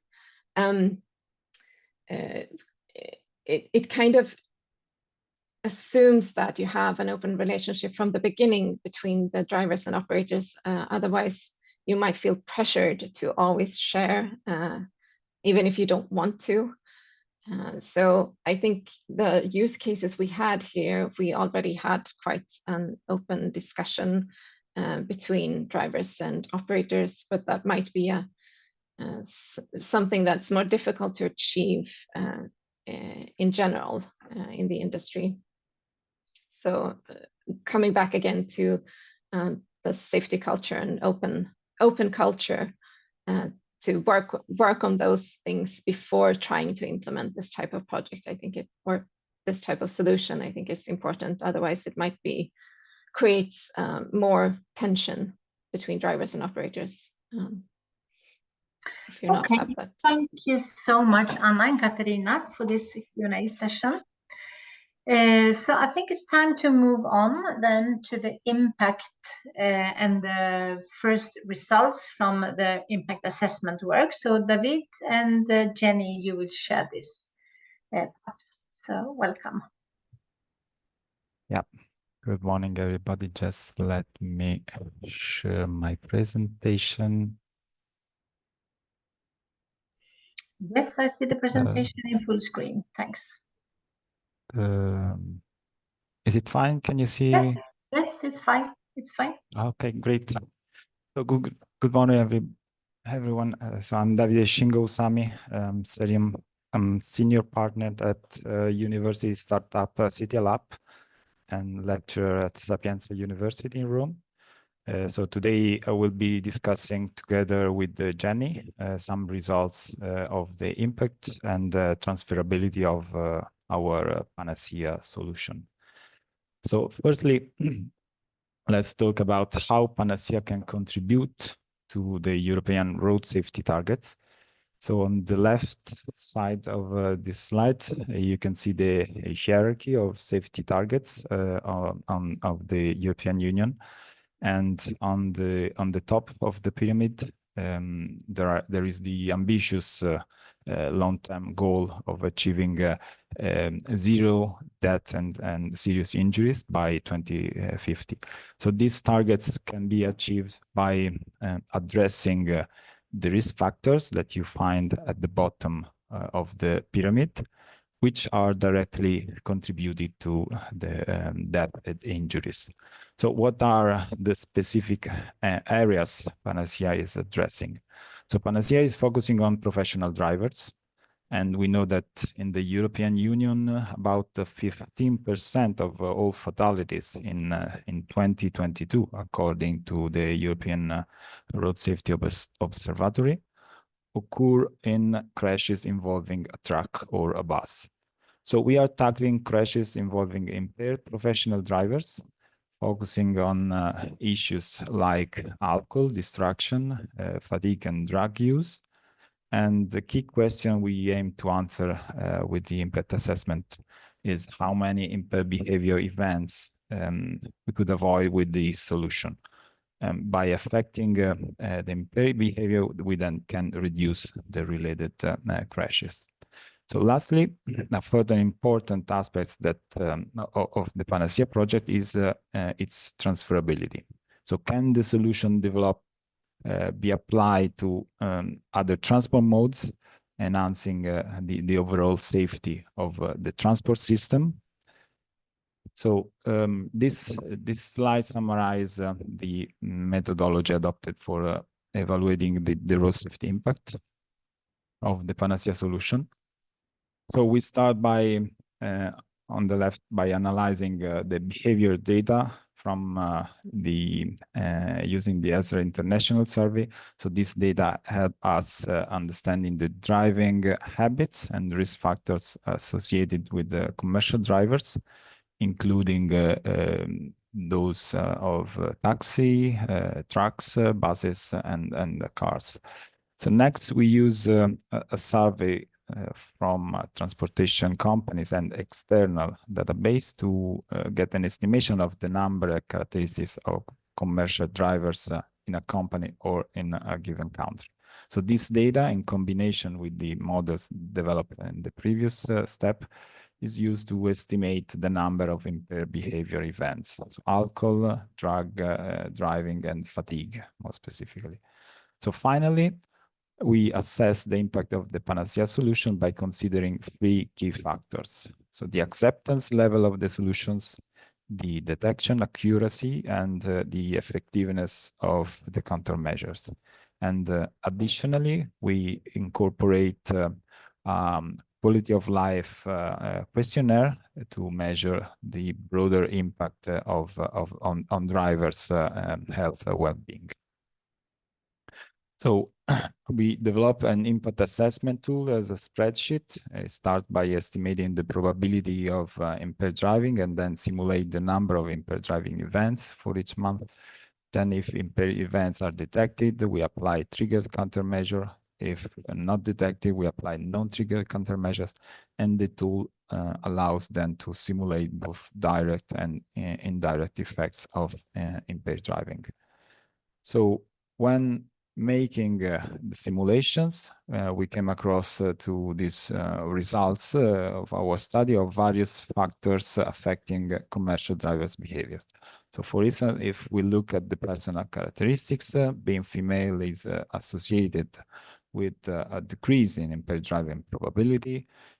Also, the number of shifts in a week decreases the probability of impaired driving, and also higher age reduce impaired driving probability. However, the acceptance of impaired behaviors significantly increase this probability.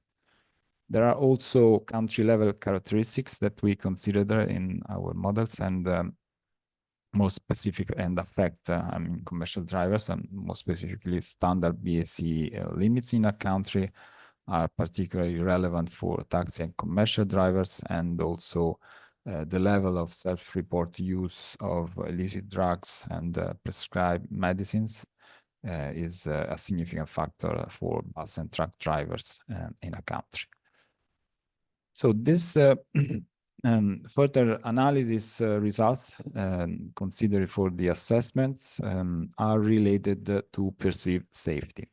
So in the left and below graph, the drivers were asked to indicate how various safety aspects can decrease, stay the same, or increase a given aspects.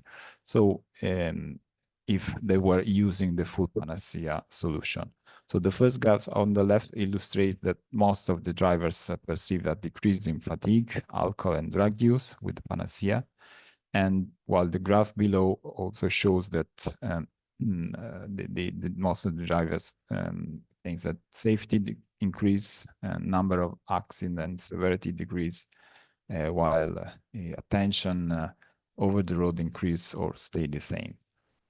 So on the right, we have the mean, on the right graph, we have the mean perceived effect on safety of different risk factors, showing a significant reduction in the perceived effect of fatigue, alcohol, drug use, and distraction on safety after the implementation of the Panacea solution. So these results suggest in general that the Panacea system positively impacts safety. So the other aspects that were investigated is the transferability to other transportation areas of the Panacea solution. So while actually we have tools, there are already existing tools to monitor and manage fatigue, stress, and vigilance of pilots, especially in aviation. There isn't a tool, comprehensive tool like Panacea. So we focus on aviation and maritime transport, and the approach we adopted was made of an initial survey with the external experts to gather their insights and validate our initial findings, then a workshop with domain experts in aviation and maritime, and a final internal workshop to discuss and integrate the findings from the previous steps.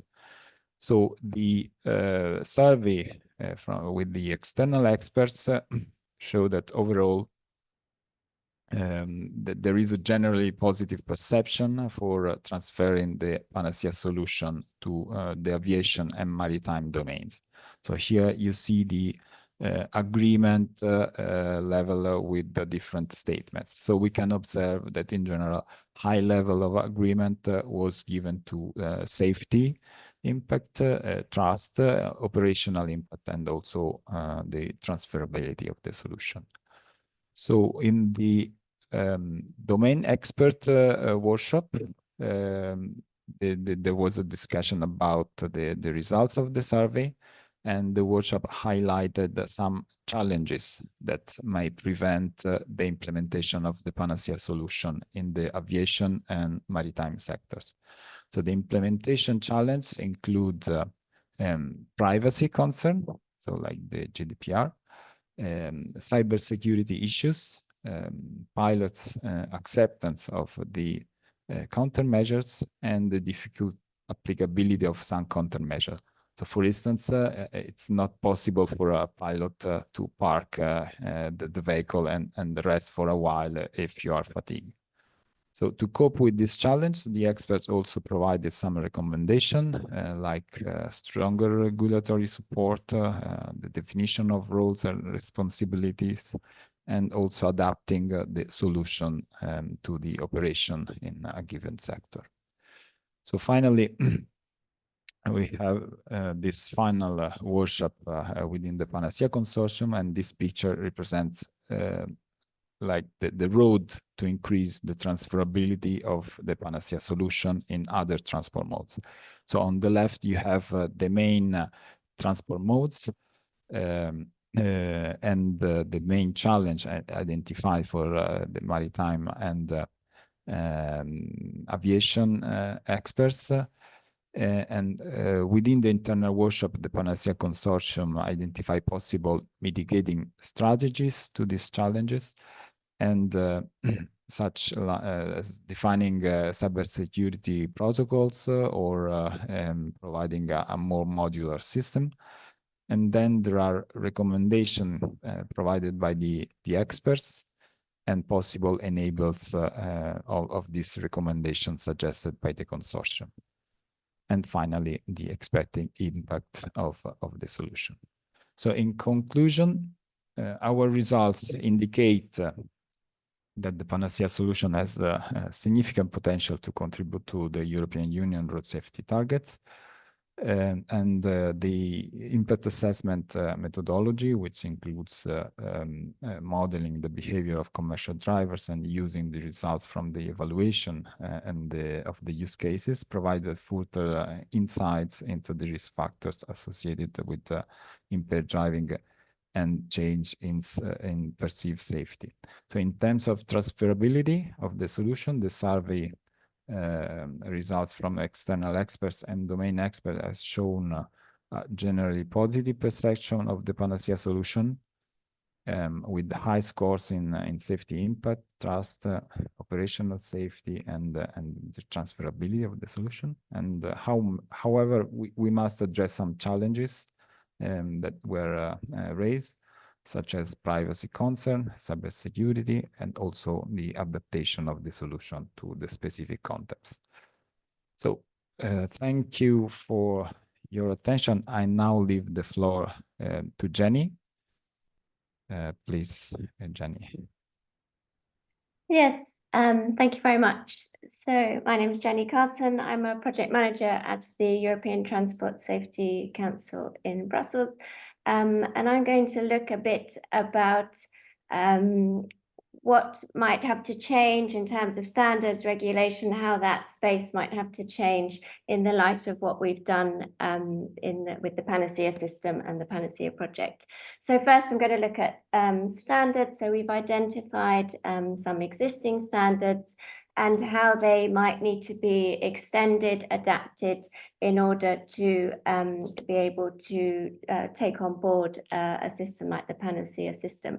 So you can see three standards here that we've identified relating to functional safety, road safety, traffic management, and also occupational health and safety.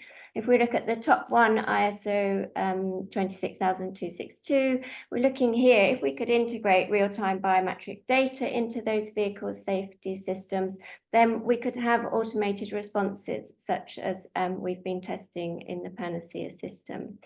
If we introduced ISO 39001, if we introduced a harmonized method of fitness to drive across impairments, then we'd be better for road safety management, and we could develop those real-time health monitoring protocols with immediate interventions.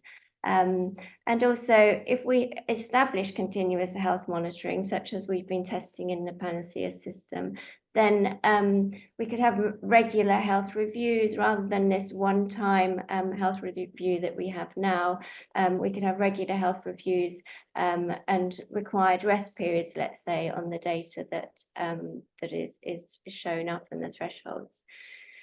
So those are three standards that we've identified that could be extended and what the benefits could be. We also obviously have to look forward to autonomous vehicles and driver fitness. How does that change in terms, if we're looking at autonomous vehicles, semi or fully autonomous vehicles, and there are standards that would probably have to be extended to deal with that.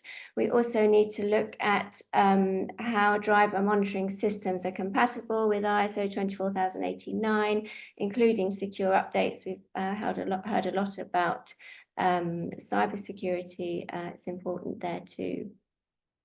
And if we have these enhanced alcohol and drug detection standards with real-time monitoring, we could have automatic immobilization of vehicles.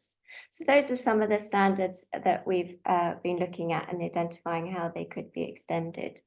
If we look at the benefits of those, again, we're looking at a benefit in terms of the regulatory and compliance advancements, industry applications, and the future direction. So if we have integrated continuous monitoring possible, then we're contributing to the Vision Zero that we've already heard about in reducing overall road fatalities and enhancing traffic safety. If we have a mandatory inclusion of advanced driver monitoring systems, then it's already built into the vehicle and in the manufacturing process, and then we have them already built into the vehicle. If we enable the deploying of real-time biometric and monitoring technologies, then this will proactively prevent collisions and improve road safety.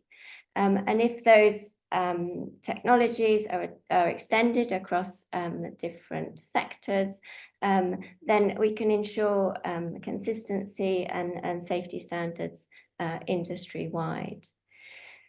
Again, it's going to require a lot of collaboration with standardization bodies, and we also have to remain aware of emerging technologies and technologies such as AI-based driver assistance, predictive analytics. How's that going to change driver, a sort of assessment of driver fitness in the future? Next slide, sorry. So that's the standards. We have identified the benefits, but really, if we look at the Panacea system as a whole, it's kind of driving us towards a new definition of fitness to drive. Anna said it already, we've termed it Fitness to Drive 2.0. As we see it in the project, there's no unified holistic driver unfitness management system out there at the moment. There are lots of individual management systems, but no one that brings them all together with also the countermeasures. So a Fitness to Drive 2.0 scenario would have lots of different management systems, countermeasures, as well as the longer term interventions and treatments. It would have to be a plug and play system with new technologies being able to be replaced and potentially covering different driver states as well. Next slide, please. And then obviously that whole system would have to be tested. We'd have to test the interface.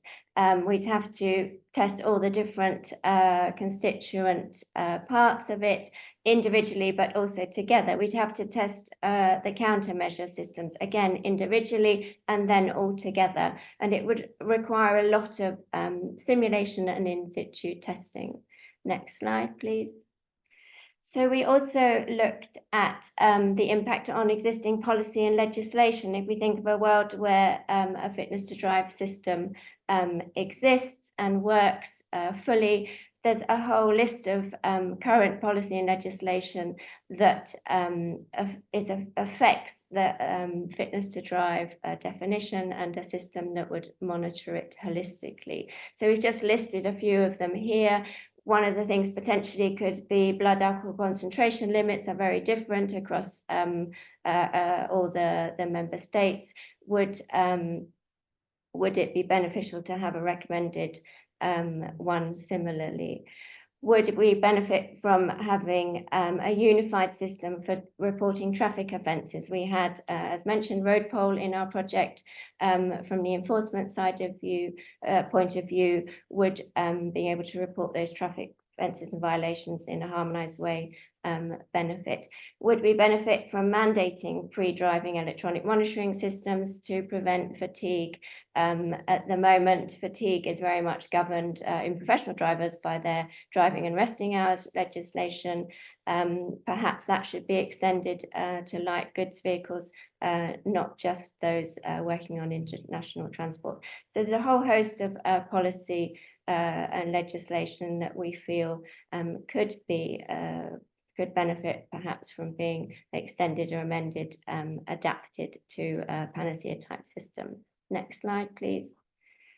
So Jenny, yeah, maybe you can just try to wrap it up. Yeah. So just very quickly from the future of the project, what we see, how we see this project being taken forward. So we've worked on this business model canvas. We've identified all the potential key partners, key activities, key resources, and what the Panacea system could offer to all those different constituent parts.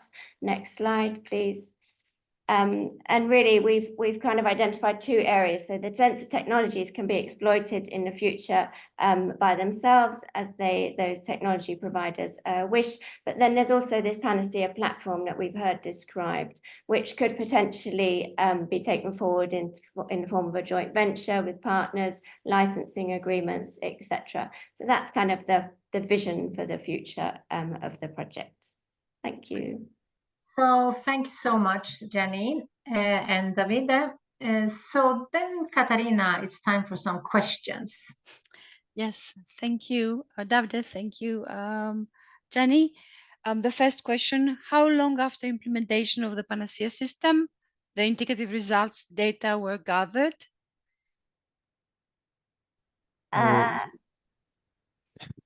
Yeah, I mean, there were different procedures for monitoring the different use cases. There were adopted different procedures to evaluate the different use cases. But maybe Katerina or other use case partner could provide some more detail on this question. I can say that for at least for use case B, the answers were collected after each session, so there was no time period or gap in between. And I know the same holds true also for use case A, Anna? So for use case A, the time from the baseline data collection or the questions asked before trying the Panacea system and the end was about 6 months, I think. For most of the participants, if that was the question. Yeah, it's about the collection of the responses as soon as the condition has ended. Like, for example? Oh, yes. Yeah. So the questions were asked directly after the evaluation period had ended in use case A. So there was no time elapsed between ending to use the system and answering questions. So we'll capture their attitudes and perceptions as soon as possible, either the session or the respective condition has ended. So we have as much as validity as possible of the perceptions. And next question, what would be the process and possibility for implementation of these suggestions for standardization extensions? I'm going to ask my colleagues on the standards. I don't know whether Katerina, you want to answer? I think I'm answering again. The suggestion would be we have also collected some, let's say, from respective stakeholders interviews. So what are we going to about that? How to process next? So what we are going to draft like a white paper or notice, and we inform the selected groups, respective groups that are relevant, about these suggestions for extensions. We don't implement the extensions, or we don't create standards within the project. And I know Anna just switched on her camera, so we're ready to move on. Yes. So thank you so much. And of course, there are more questions, and but this was a selection of them. So thank you so much, Jenny and Davide, and also Katarina, for the questions. So now it's time actually for the last thing, and that is to talk to a real driver. I think that is important. We have in this project the user-centered approach to some degree. So I would like to see Ari. Thank you. Hello, Ari. How are you today? We don't hear you. You are muted. Now it will be better. I'm yes, okay. Now we can hear you. Are you okay? Yes. Yes, I'm completely okay, yes. Yes, that's fine. So Ari is one of the shuttle operators, like safety drivers, that has been working in use case A. You also work as a chief operator for one of the easy miles that we have in our operation. So I just have some few questions for you, and please feel free to give your view on those. So first of all, if you should like to say something about what is the best thing about working as a bus driver and what is the worst thing in general, I mean, because I know that you're working with us like 60-70%, and then you drive a coach in another city the rest of the time. So what is the best thing about working as a bus driver, and what is really the worst thing? The best thing, I suppose, one of the best things is that actually I'm working indoors. No, I'm sorry, I'm working outdoors, but not getting wet when it rains outside. So it's one of the best things. Also to meet the passengers, it's quite funny. Yeah. But the worst thing is the traffic around me. There's a lot of different kind of drivers out there, so you need to be, I don't know, thinking about them, how they're driving and so on.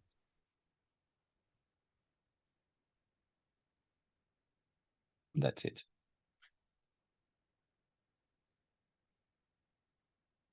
Yeah, do you find it stressful? Oh, did we lose you? Now you're back again. Yeah. Could you repeat what you said?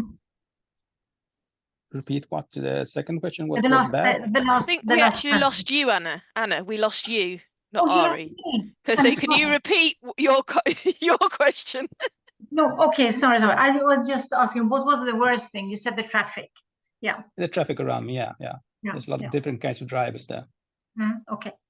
So if we're thinking about the work as a shuttle operator compared to driving a bus, what is, I mean, how is it to be a shuttle operator compared to a normal bus driver? It's much more, I suppose, relaxed because I'm just supervising the vehicle by it's driving by itself and so on. And also I get the possibility to talk with the passengers a lot more. So I think it's much better. Okay, and what is the biggest challenge to having a healthy life while working as a bus driver in general? The biggest challenge, I suspect, is the time. because there's long days, working days, and so on, and you have to try to make a schedule for them to train and to have a good life, and also you don't have the same time every day, so you're eating in different times and so on. So it's a problem to have it together, I suppose. And how many hours do you work, and how many hours is like driving among those working hours? I have this, what do you call it, this working time, which I at the working space, and it's maximum 11 hours, and it's of those it's maximum, what is it, 9.5 hours, 10 hours working, and also then the time to get to work and so on. So my days goes by quite quickly. Okay, so now when you have been tested the Panacea system during the evaluation phase, I mean, what do you think in general of such a system? I mean, provided, of course, that it's a good technical function, but what is your view on this type of system? What can it bring to you? I think it's a very good system in that case. If you can check up on how I'm stressed, or if I'm fatigued, or if I'm been drinking, if I shouldn't be doing, and so on. So I suppose it's a good. You can check it out yourself. You can see the driver's health, some kind of health, but yeah. But how do you feel like? I mean, we are monitoring you quite a lot. I mean, the Fitbits, whatever. But do you think it's like intrusive? Is it like? Is it a problem for you? No, not for me. Absolutely not. I think it's a good idea, actually. Already today, we have a lot of system that is monitoring my driving and how I'm behaving with the bus and so on. So it's just a bit more, and it's good, I suspect, with this Fitbit and so on, because I can see how I sleep and so on, and if I'm doing any good, or it's a good one. I don't think it's intrusive in any way. What is your view of sharing this information with your operator? Is it, I mean, do you feel like embarrassed, or is it like something you would like to do? I don't know. Could you please? Once again, I don't have any problem with it. If my operator wants to know, it's no problem. I can show it for them. But do you think that you have colleagues that it could be a problem for? Yeah, some people think that maybe the operator is using it in the wrong way, in that case, that they are cutting down on the driving times and so on, or I don't know, using the information in a bad way, or in a way to make more profit. I don't know. Yeah, what do you mean by cutting down the driving hours? That they are not allowed to drive as much as they want? No. But if for example, I'm going from A to B and it takes 60 minutes, maybe they can see that I can make it faster in that case somehow. Yeah, okay. And maybe I don't need a break at the end of at the place B. Maybe it shouldn't be 10 minutes. Maybe it just should be 4 minutes or something like that. So I'm coming back to this, like monitoring things. Do you think in general, I mean, if you have colleagues that are not like very happy about this, do you think it could be like some sort of hindrance in the future for this type of system? Is this really the barrier? I mean, of course, for you, maybe you don't have a problem, but in general, do you think that the community of drivers, that this could be really something that hinders the future of this type of system? No, I don't think it is. It can be a problem, but I suppose they will get over it in that case, the drivers. And if you're looking far in the future, everything will be autonomous anyway. So. Okay. So did you have any discussions with the unions? I mean, for the Swedish driver, you have a specific union. Yeah. And did you, I mean, are you worried that they could say, no, we do not support like alcohol testing or drug testing at work or something like that? And no, alcohol testing we already have today, because we can't drive if we are not blowing in the system. So, and drug testing we have it also from time to time. So I suppose they won't protest in that case now. So what is your view then? Because we can see that there is a difference between cultures.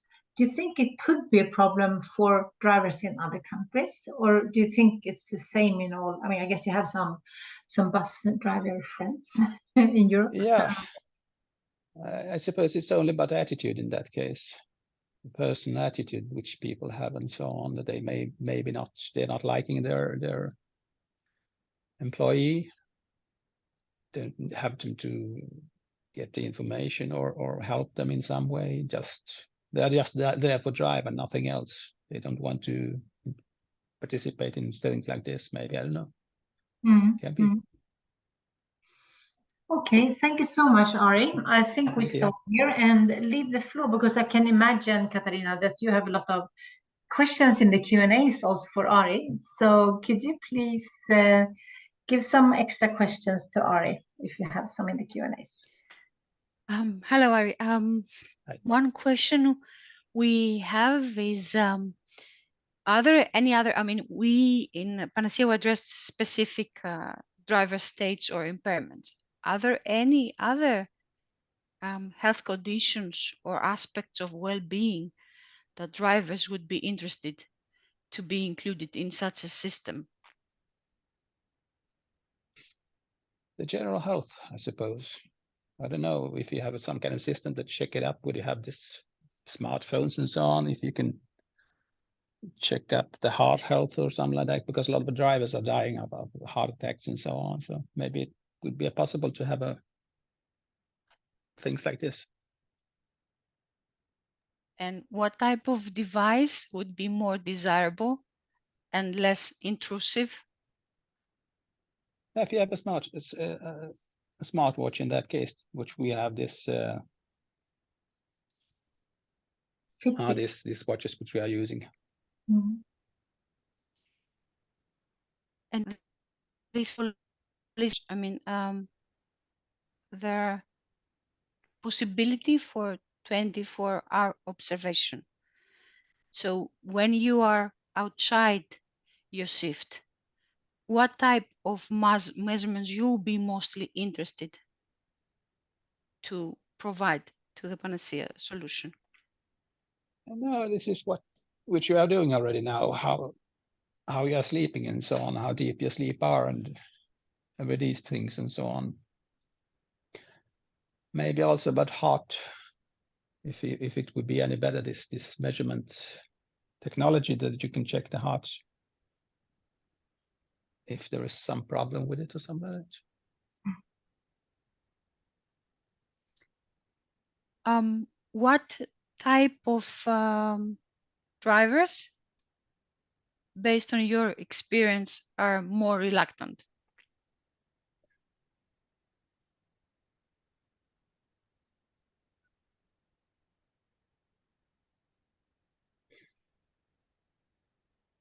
I don't know. There are a lot of different kind of. There's no specific type, I suspect. I think it comes in every form and age and so on. So I can't see that it's a specific driver that's reluctant for this one. Can I ask a question? Do you think there is a difference between female drivers and male drivers in the view of this type of more holistic systems and monitoring aspects? No, it's just about personality, I suspect, yeah. Okay. So, Katarina, any more questions for Ari? I have one last question. Yeah. Oh, we have another one here. In Sweden, for the professional drivers, how many hours would a bus driver work weekday? You mentioned 11 hours, out of which 9.5 are effective work. Yeah, but you have a different kind. For example, I'm city driving, and we have different kind of what do you call it, schedules. In that case, this is 11 hours. But if you are driving, for example, in the countryside and so on, you have 13 hours work days, like the EU regulation. But otherwise, we in city driving, we have only this 11 hours and 9.5 hours of work driving. Okay, thank you so much, Ari, for giving us your view, and thank you, Katarina, for the questions. Yeah, So there is a last one, but okay, a last one. There is an explanation. This was per day then. Yeah. Okay, and we have a last one. Is an alcohol and drugs testing standardized in the UK for all buses and or trucks? I think that's a question for probably for our UK team. Okay, so Ashley or Rachel, can you help us on this?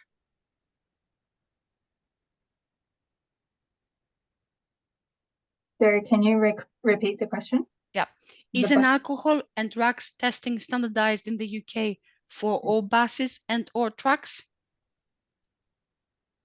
Not that I'm aware of, not standardized like across, like we don't have the same test. Like the law is the law, you know, that you should not be drunk or with drugs in bus driving, but I don't think we have a standardized, everybody must do the same test, to my knowledge. Okay, thank you. So I think that we close the Q&A here. Thank you so much, Ari. And I also think it's time to close this webinar. And first of all, I would like to thank everyone that has joined, and especially thank all the presenters. You did a great job. I'm so proud to be the coordinator of this project. And also would like to take the opportunity to thank all the partners in the project and all the persons that represent the partners. You have done a great job, and it has been an honor to work with you. Also would like to thank you, our project officer, Anka, that is with us today, I hope, for her great support in this project. And last and not least, I would like to say that the presentations that we had today, also the movies, will be on our web, Panacea, within a couple of days. So please go there and download and share and read, and don't hesitate to come back to us also if you have any more questions. So said that, thank you so much and have a nice lunch and a good day. Bye-bye.